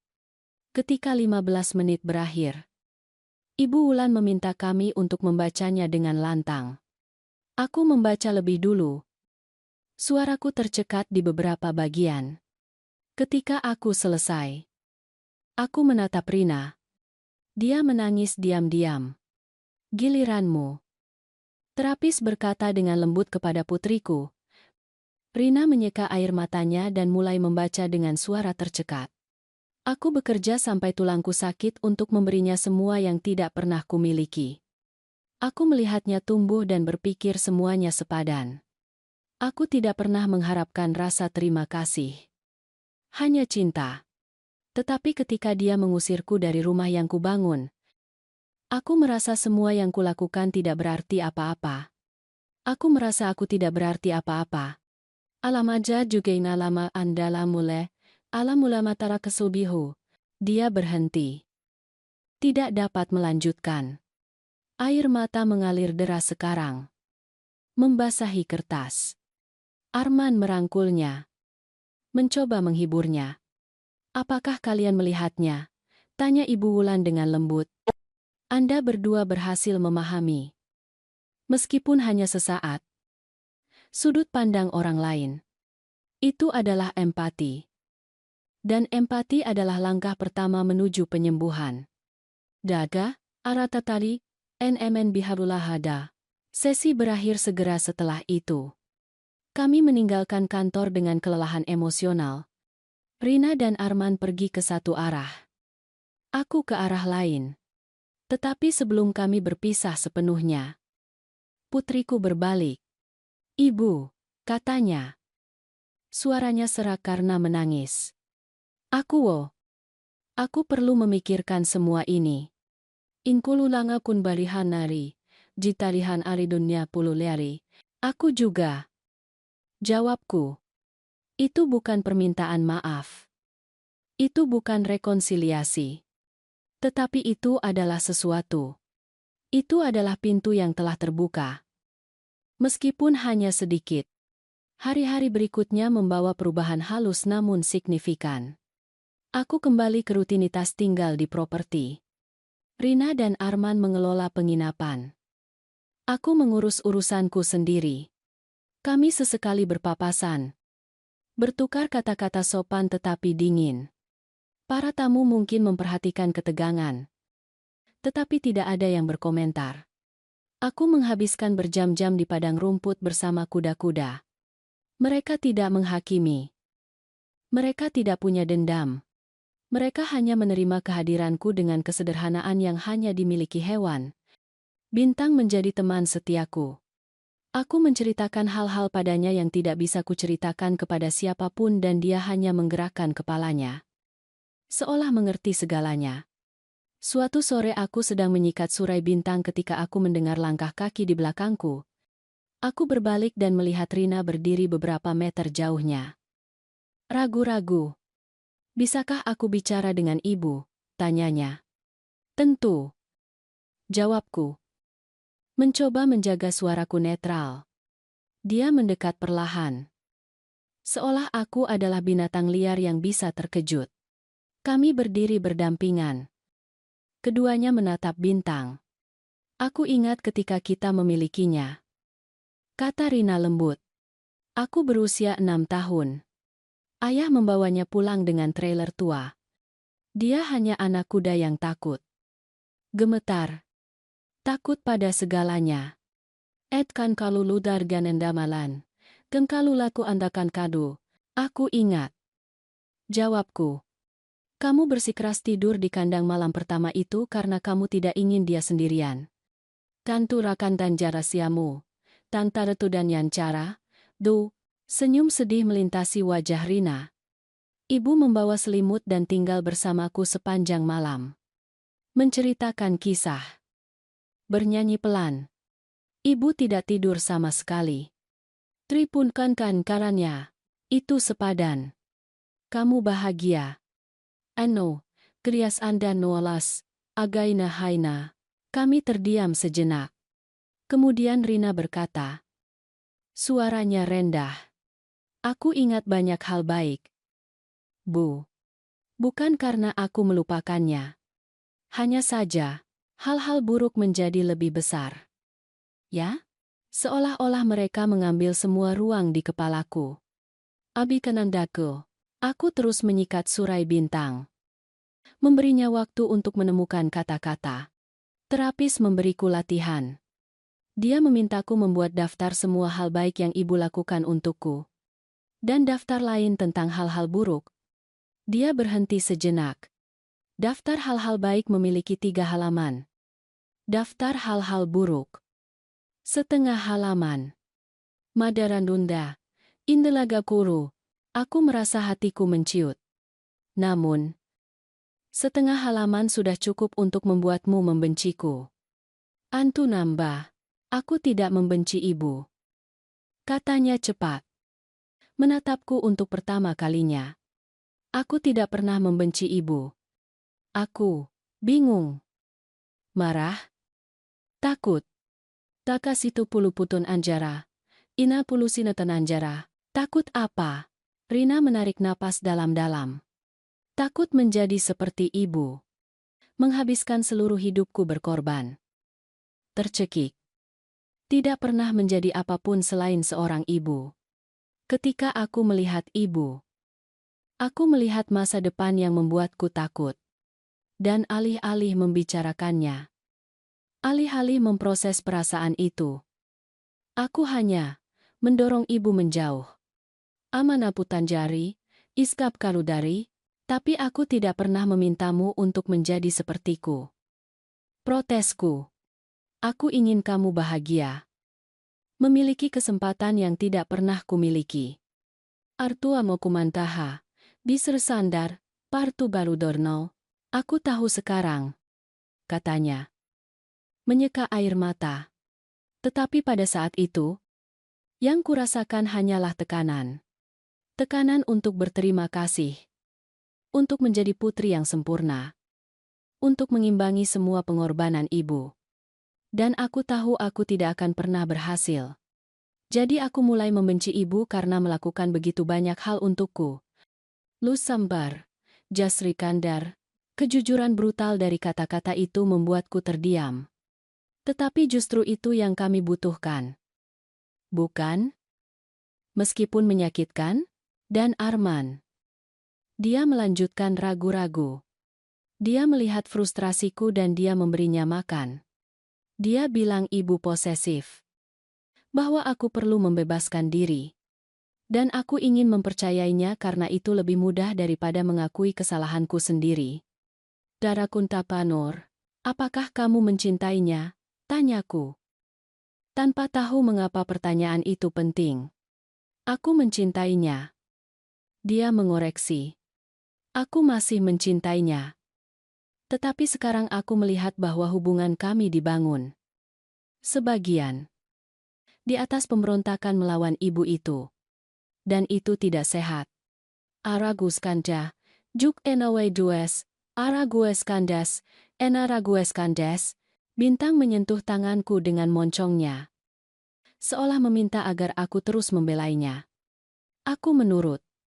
Dan gerakan berulang itu membantuku mengatur pikiranku. Rina. Aku memulai dengan hati-hati. Aku menerima bahwa aku mungkin mencekik. Bahwa cintaku, terkadang, memenjarakanmu daripada membebaskanmu. Tetapi itu tidak membenarkan apa yang kamu lakukan. Kata-kata yang kamu ucapkan. Cara kamu memperlakukanku. Alahi barasuanas anjet iba blas iba. Aku tahu. Bisiknya. Aku tahu. Dan aku tidak punya alasan.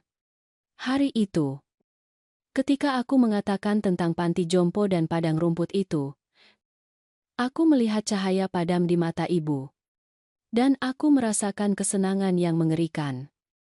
Karena akhirnya aku memiliki kekuatan atas ibu. Tetapi sedetik kemudian, aku merasakan kengerian yang begitu besar. Karena aku menyadari bahwa aku telah menjadi persis seperti orang yang selalu kubenci. Slambet. Jana tahumilain duariane.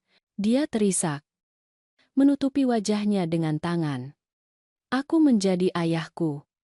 Aku meninggalkan ibu sama seperti dia meninggalkanku. Dan bagian terburuknya adalah aku tahu aku melakukannya saat aku melakukannya. Dan aku tetap melakukannya. Indelayan atualai, araju taman-tamanka, aku tidak tahu harus berkata apa. Sebagian diriku ingin menghiburnya. Mengatakan semuanya baik-baik saja. Tetapi tidak semuanya baik-baik saja. Dan berpura-pura baik-baik saja berarti kembali ke pola lama.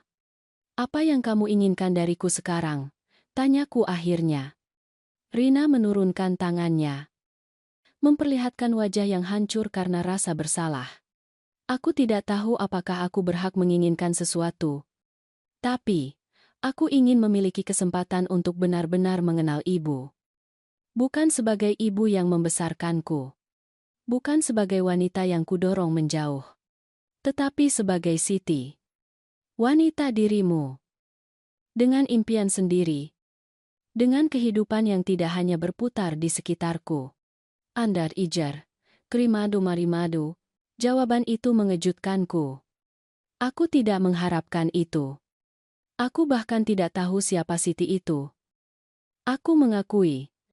Aku menghabiskan begitu banyak waktu menjadi ibu sehingga aku lupa menjadi orang. Akad kandusa liat haragara. Kalau begitu mungkin kita bisa mengetahuinya bersama. Katanya dengan kilatan harapan di matanya. Tanpa tekanan. Tanpa harapan. Hanya mencoba. Allah tumlambu dulu. Allahnya mula. Aku menatap putriku. Dia tampak lebih kecil. Lebih rentan. Aku melihat dalam dirinya gadis 6 tahun yang tidur di kandang. Dan juga wanita 30 tahun yang memberiku ultimatum paling kejam. Keduanya adalah Rina. Keduanya adalah bagian darinya. Baiklah. Kataku perlahan. Kita bisa mencobanya. Tetapi dengan syarat. End object to buy. Kerinamanan alat tambai. Dia mengangguk cepat. Apapun. Alaman turang. Kramuzalu. Taru. Arubanjan. Pertama. Kejujuran total. Jika ada yang mengganggumu, katakan. Tanpa kebencian diam-diam yang menumpuk hingga meledak. Anasulagas kanan perbarun tandan koro. Setuju. Antanku. Ikata menegaluyan adalah tamaraha. Kedua. Batasan yang jelas. Kamu punya hidupmu. Aku punya hidupku. Kita bisa saling mencintai tanpa hidup di dalam satu sama lain. Arifur, kerimuru, kerimu haradan, arimari masiha, tulu haradan, ye. Dia mengangguk. Menyeka air mata. Dan ketiga. Aku berhenti sejenak. Karena ini yang paling sulit. Kamu perlu melakukan terapi individu. Bukan hanya sesi keluarga.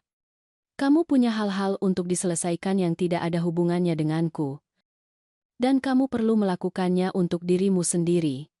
Tripuru jagas aradun jontir. Rina terdiam sejenak. Lalu dia mengangguk. Aku sudah mulai. Setelah sesi pertama itu, aku mencari Ibu Wulan dan meminta sesi pribadi. Aku pergi 2 kali seminggu. 2000 live Aradan, aku merasakan gelombang kebanggaan yang tak terduga. Putriku benar-benar mencoba berubah. Dan ibu? Bu? Tanyanya malu-malu. Apakah ibu juga akan melakukan terapi sendiri? Pertanyaan itu membuatku terkejut. Aku belum memikirkannya. Seharusnya, kata Rina dengan lembut. Ibu juga punya hal-hal untuk diselesaikan. Cara ayah meninggalkan ibu. Tahun-tahun perjuangan. Semua yang ibu lalui bersamaku. Ibu pantas mendapatkan ruang itu untuk menyembuhkan. Arodankum. Jatkan kemandankan terandip pulu madi sadian dilai. Dia benar. Sekali lagi. Putriku menunjukkan sesuatu yang tidak ingin kulihat. Aku akan memikirkannya. Janjiku. Kami tetap di sana sebentar lagi. Dalam diam. Melihat kuda-kuda. Itu tidak nyaman. Tetapi juga bukan ketegangan mencekik seperti sebelumnya. Itu hanya 2 wanita yang mencoba mencari jalan. Minggu-minggu berikutnya membawa perubahan halus namun signifikan. Aku memulai sesi pribadiku dengan Ibu Wulan dan itu seperti membuka kotak yang telah tertutup selama beberapa dekade.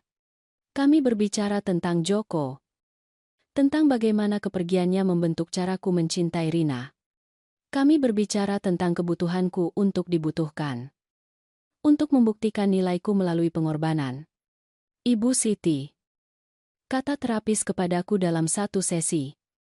Anda mengubah penderitaan Anda menjadi identitas. Anda menjadi wanita yang menderita. Yang berkorban. Yang menanggung semuanya. Dan secara tidak sadar Anda mulai membutuhkan peran itu. Karena jika Anda tidak menderita, siapa Anda? Pertanyaan itu menghantuiku selama berhari-hari. Siapa aku selain ibu? Selain korban? Selain wanita kuat yang menanggung semuanya, aku memutuskan untuk mengetahuinya. Aku mulai dengan hal kecil. Aku mendaftar di kursus melukis di kota. Aku selalu suka menggambar ketika aku masih muda. Tetapi aku meninggalkannya ketika Rina lahir. Tidak ada waktu. Tidak ada uang. Tidak ada ruang untuk impian kecilku. Sekarang, setiap hari Selasa dan Kamis sore, aku naik bus dan pergi ke kelas. Murid-murid lain lebih muda. Tetapi mereka menyambutku dengan baik. Aku menemukan bahwa aku memiliki bakat. Atau setidaknya antusiasme. Aku melukis padang rumput. Kuda-kuda. Matahari terbenam di atas properti. Suatu sore aku sedang melukis di teras ketika Rina kembali dari pasar. Dia berhenti. Mengamati kanvasku. Itu indah. Katanya. Dan dia terdengar tulus. Terima kasih. Aku sedang mengambil kursus. Benarkah? Aku tidak tahu ibu melukis. Arguna medukarana. Takina harabana. Aku juga tidak tahu. Jawabku dengan setengah senyum. Atau lebih tepatnya. Aku lupa. Dia menarik kursi dan duduk di sampingku. Mengamatiku bekerja. Itu adalah pertama kalinya kami bersama seperti ini. Tanpa ketegangan yang terasa di udara. Tanpa kata-kata berat yang harus diucapkan. Bu. Katanya setelah beberapa saat. Ibu berbeda. Ata kekundura. Keremendurgarani dia tahai. Keremendurgarani durgarani. Berbeda bagaimana? Lebih ringan. Seolah. Aku tidak tahu. Seolah ibu kurang khawatir menjadi ibuku dan lebih fokus menjadi diri ibu sendiri. Aku negaraja. Anakun dan tanan das olpasan dan araja-raja. Ibu Wulan membantuku melihat bahwa aku tersesat dalam peran sebagai ibu. Bahwa aku lupa menjadi Siti. Adelai, jakamanyaga menamaku, Rina mengangguk penuh perhatian.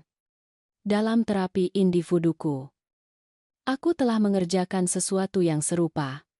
Bagaimana aku begitu mendefinisikan diriku bertentangan dengan ibu sehingga aku lupa mendefinisikan diriku sendiri, dan kamu menemukan siapa dirimu. Sedikit demi sedikit. Jawabnya. Lebih sulit dari yang terlihat. Melepaskan semua lapisan kemarahan, kebencian, harapan, dan menemukan siapa aku sebenarnya di balik semua itu. Dagar, kenamun deli musiarikando, kami terus mengobrol. Dan untuk pertama kalinya dalam beberapa tahun kami tidak berbicara tentang masa lalu atau luka kami. Kami berbicara tentang hal-hal kecil. Tamu baru yang datang dengan 3 anjing. Cuaca yang berubah. Resep yang ingin dicoba Rina. Itu adalah percakapan biasa. Dari orang-orang biasa. Dari ibu dan anak yang belajar untuk sekadar hidup berdampingan. Sesi terapi keluarga berlanjut. Beberapa produktif. Yang lain adalah medan pertempuran emosional. Dalam salah satunya, yang sangat sulit, Ibu Wulan menyuruh kami melakukan latihan pengampunan. Pengampunan. Jelasnya.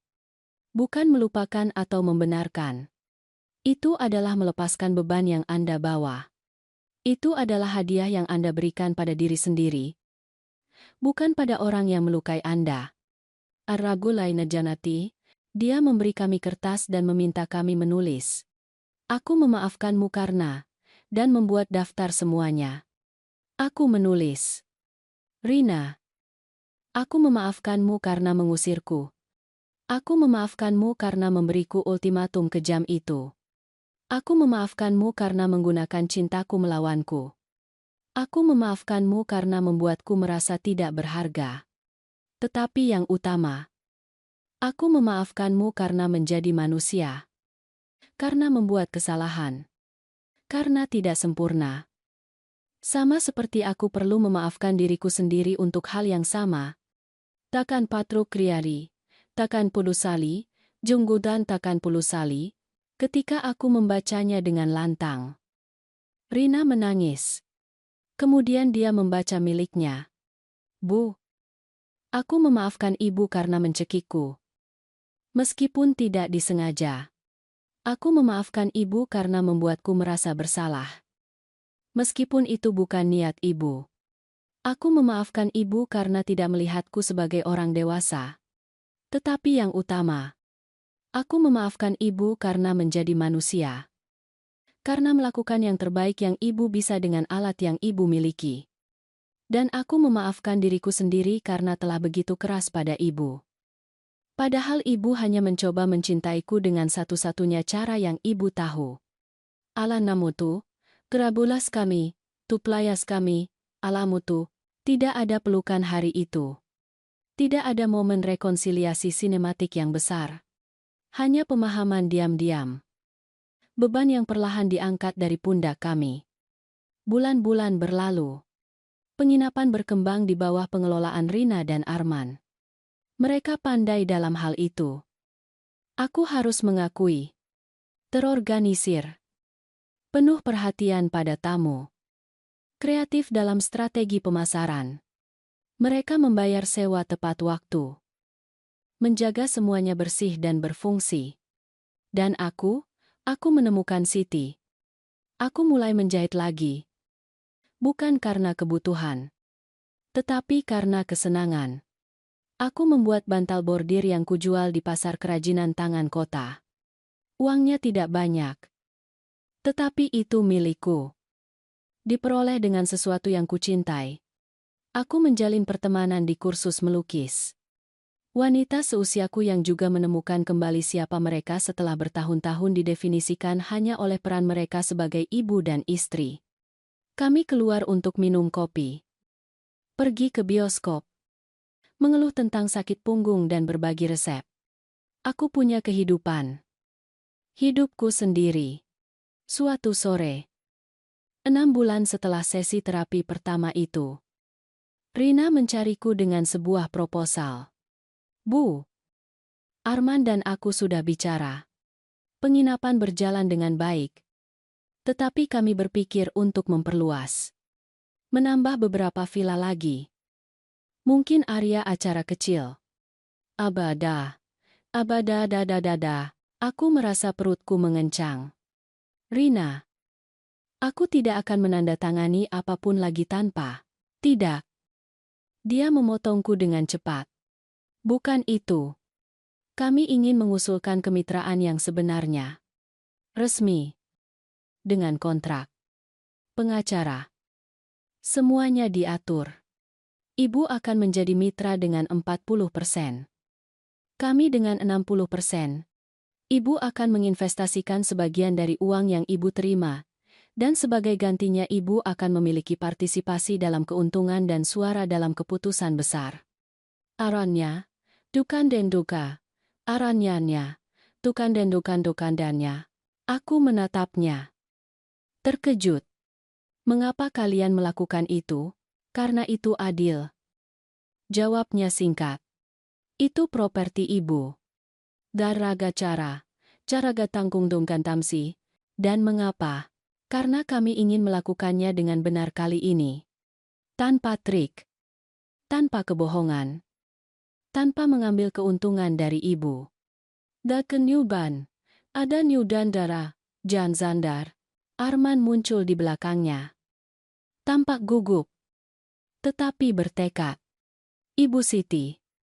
Saya tidak pernah meminta maaf secara resmi atas peran saya dalam semua ini. Saya sombong. Manipulatif. Dan saya memperlakukan ibu dengan tidak hormat. Saya tidak berharap ibu memaafkan saya. Tetapi saya ingin ibu tahu bahwa saya mencoba menjadi lebih baik.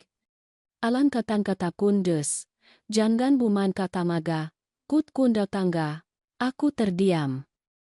Memproses. Versi Arman ini berbeda dari pria yang ku kenal. Terapi juga mengubahnya. Aku perlu memikirkannya. Jawabku. Dan berbicara dengan Bapak Ahmad. Tetapi, aku menghargai kejujurannya. Amenturu kapulina rakun. Aku berbicara dengan pengacaraku. Dia meninjau proposal itu dan mengatakan itu adil. Bahkan murah hati mengingat aku tidak menaruh pekerjaan aktif di penginapan. Kami menganalisis setiap klausul. Setiap detail. Seminggu kemudian, kami menandatangani kontrak. Kali ini, tahu persis apa yang kutandatangani. Kali ini, sebagai setara. Ibu Wulan merayakan tonggak sejarah itu di sesi kami berikutnya. Ini luar biasa. Kalian membangun kepercayaan yang cukup untuk berbisnis bersama. Ini adalah langkah raksasa. Apasan kuhanai, eder sata 2000, tetapi dia benar untuk berhati-hati. Ingat.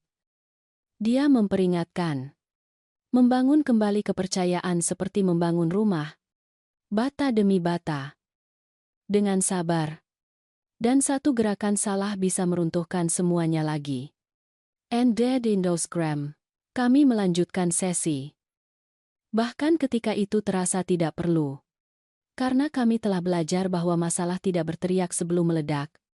Mereka berbisik selama bertahun-tahun sampai tidak ada yang bisa mendengarnya lagi. Dalam satu sesi, 9 bulan setelah terapi dimulai, Ibu Wulan memberi kami latihan terakhir. Saya ingin Anda menulis surat terima kasih. Bukan surat pengampunan atau permintaan maaf. Tetapi surat yang berterima kasih kepada orang lain atas apa yang mereka bawa kepada Anda. Bahkan jika itu melalui rasa sakit. Endan kati enputkam, tumendarakannya, tunam bertunam aros SNN. Aku menghabiskan seluruh minggu menulis dan menulis ulang. Pada hari sesi, aku membaca dengan suara gemetar. Rina. Aku berterima kasih karena memaksaku melihat siapa diriku. Terima kasih karena menghancurkanku dengan cara yang membuatku harus membangun kembali diriku dengan lebih baik. Terima kasih karena menunjukkan kepadaku bahwa cinta tanpa batas bukanlah cinta. Itu adalah penjara. Terima kasih karena tumbuh dan menjadi wanita yang cukup kuat untuk menghadapiku. Meskipun itu dengan cara yang salah. Dan terima kasih karena kembali. Karena mencoba. Karena tidak menyerah pada kita bahkan ketika itu akan lebih mudah. Kocata. Rina juga membaca miliknya sambil menangis. Bu. Aku berterima kasih untuk setiap pengorbanan yang ibu lakukan. Bahkan yang ku benci. Terima kasih karena mencintaiku dengan intensitas sedemikian rupa sehingga menyakitkan. Terima kasih karena tidak menyerah padaku bahkan ketika aku memberi ibu semua alasan. Terima kasih karena mengajarkanku melalui contoh ibu berjuang melawanku bahwa mungkin untuk menjadi kuat tanpa menjadi kejam. Dan aku memaafkan diriku sendiri karena telah begitu keras pada ibu ketika ibu hanya mencoba mencintaiku dengan satu-satunya cara yang ibu tahu. Atasanda gauna kolamakurdu puluska, indan gumpulu nirandandau. 1 tahun telah berlalu sejak ultimatum yang mengerikan itu. 1 tahun sejak putriku memberiku pilihan antara panti jompo dan padang rumput. 1 tahun sejak aku memutuskan bahwa aku tidak akan menerima salah satu dari pilihan itu dan akan menciptakan pilihanku sendiri. Saat itu adalah sore hari Sabtu dan kami mengadakan acara kumpul keluarga di penginapan. Tidak besar. Hanya ayam panggang untuk merayakan ulang tahun 1 tahun kemitraan baru. Seperti yang kami bercanda. Kami mengundang tamu biasa. Beberapa teman. Marcella dan Bapak Ahmad. Aku berada di dapur menyiapkan salad ketika Rina masuk membawa sebuah kotak. Bu. Aku menemukan ini di loteng. Kurasa ibu ingin melihatnya. Aku tuh. Kan kulutaratu. Di dalam kotak itu ada foto-foto lama. Rina bayi di pelukanku. Rina kecil menunggangi bintang untuk pertama kalinya. Rina remaja di pesta kelulusan mengenakan gaun yang kujahit. Seluruh hidup dalam foto-foto menguning. Aku ingat hari ini. Katanya. Mengambil foto tertentu. Itu adalah ulang tahunnya yang ke-10. Kami berdua tertutup tepung karena kami mencoba membuat kue dan itu meledak di dapur. Tertawa. Benar-benar bahagia. Aku juga ingat. Jawabku sambil merasakan air mata datang. Kamu bilang itu ulang tahun terbaik dalam hidupmu. Antatunya, jantatara kunggainya matapannya. Memang. Dia membenarkan dengan lembut. Dan itu bukan karena kue atau hadiahnya. Itu karena ibu ada di sana. Benar-benar hadir. Tertawa bersamaku. Bukan ibu yang berkorban dan lelah. Hanya ibu. Bahagia. Keriman Bu Kabayarman. Aku menatapnya. Kamu tahu apa yang Ibu Wulan buat aku sadari? Bahwa aku begitu terbiasa menderita sehingga aku lupa bagaimana menjadi bahagia. Seolah kegembiraan adalah pengkhianatan terhadap pengorbananku. Alahnam patapulita, tarilang ruskai, dan sekarang. Tanya Rina. Apakah ibu bahagia? Aku memikirkan pertanyaan itu. Apakah aku? Hidupku sangat berbeda sekarang. Aku mendapatkan kembali rumahku. Tetapi terbagi. Aku mendapatkan kembali putriku. Tetapi berubah. Aku punya uang. Keamanan. Proyek sendiri. Tetapi apakah aku bahagia? Aku damai. Jawabku akhirnya. Yang mungkin lebih baik daripada kebahagiaan. Kebahagiaan datang dan pergi. Kedamaian tetap ada. Jajuer, engram, kedamaian. Dia mengulang. Menikmati kata itu. Ya.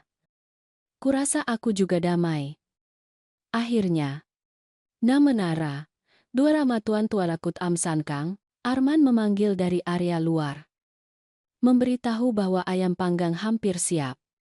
Rina mengambil salad dan pergi. Aku sendirian di dapur sejenak. Melihat keluar jendela, kungku pulia marinar. Aku melihat putriku di luar. Tertawa dengan para tamu. Aku melihat kuda-kuda di padang rumput. Merumput dengan tenang. Aku melihat propertiku. Rumahku. Hidupku. Dibangun kembali dengan cara yang tidak pernah kubayangkan. Tetapi entah bagaimana lebih nyata. Lebih jujur daripada sebelumnya. Marcella masuk ke dapur dan memelukku dari belakang. Bagaimana kabarmu, sahabat? Baik, jawabku. Dan itu benar. Lebih baik dari yang sudah lama kurasakan. Kamu tahu aku bangga padamu, kan? Atas apa yang kamu lakukan. Bagaimana kamu tetap teguh, tetapi masih menyisakan ruang untuk pengampunan. Abagatohatu urukan darulaskun, itu bukan pengampunan segera. Koreksiku. Itu adalah proses. Itu masih merupakan proses. Angkopannya, yang terbaik memang begitu. Katanya dengan bijak. Acara kumpul keluarga itu bagus. Sederhana. Tetapi penuh kehangatan manusia. Bapak Ahmad membuat ucapan syukur. Berbicara tentang keadilan dan kasih sayang berjalan bersama. Orang-orang makan. Minum jus buah. Tertawa.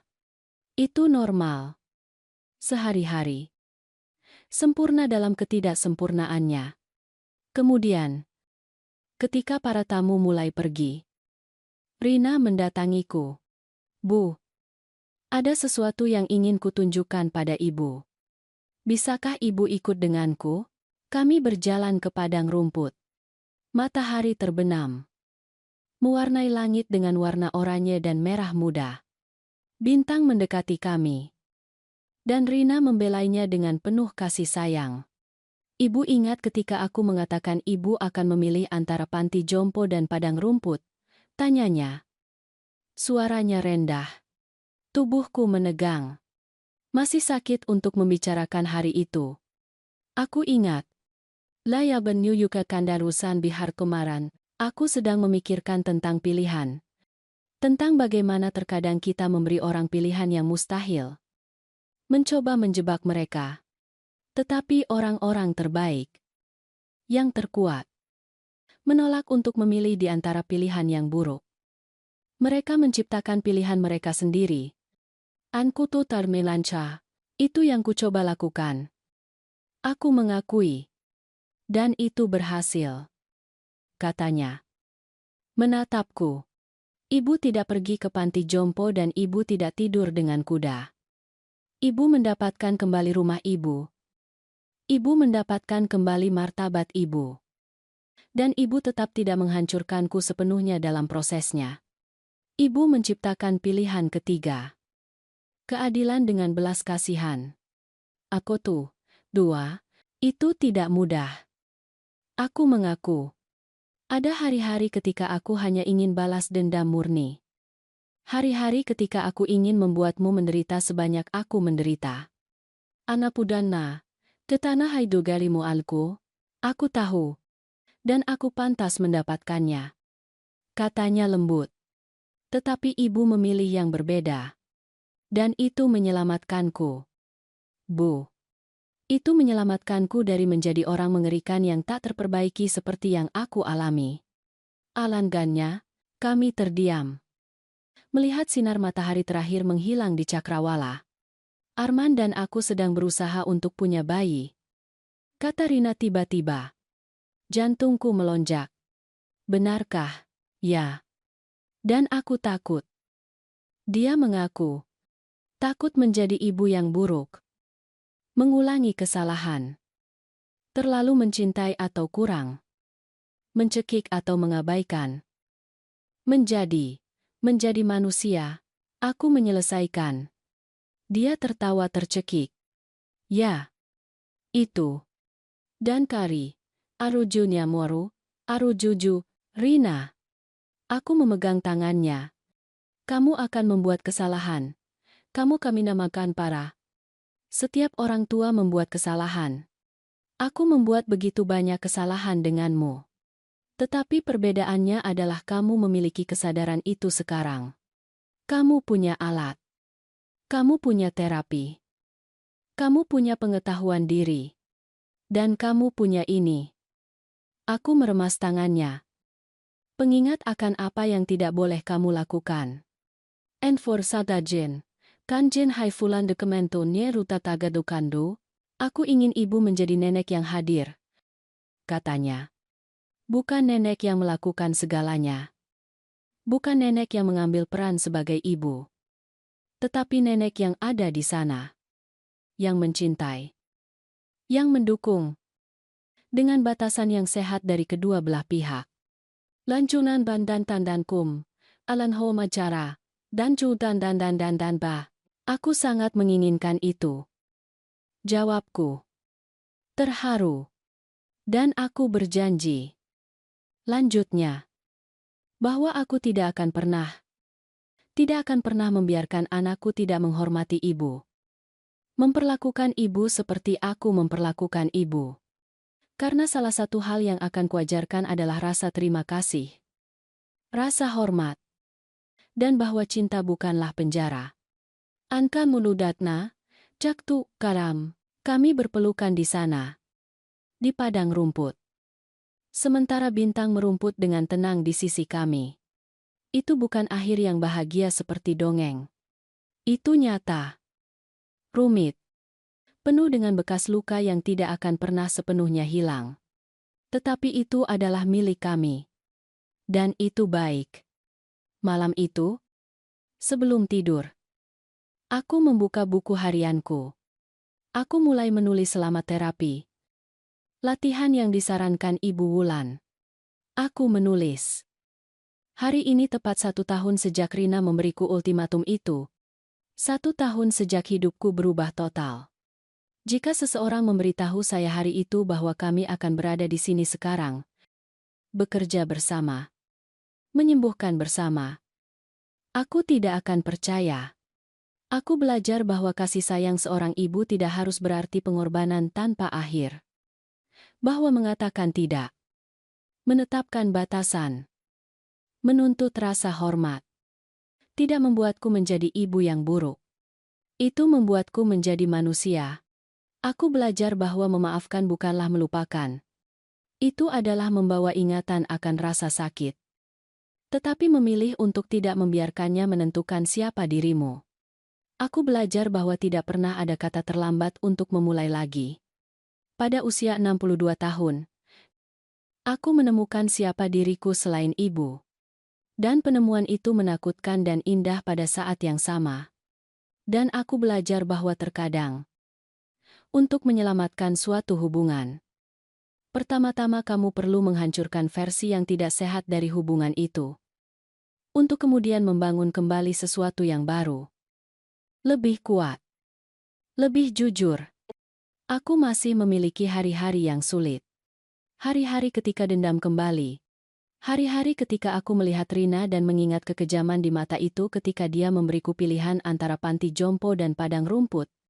Tetapi aku punya lebih banyak hari baik sekarang. Hari-hari ketika aku melihat putriku dan mengenali wanita luar biasa yang dia bangun.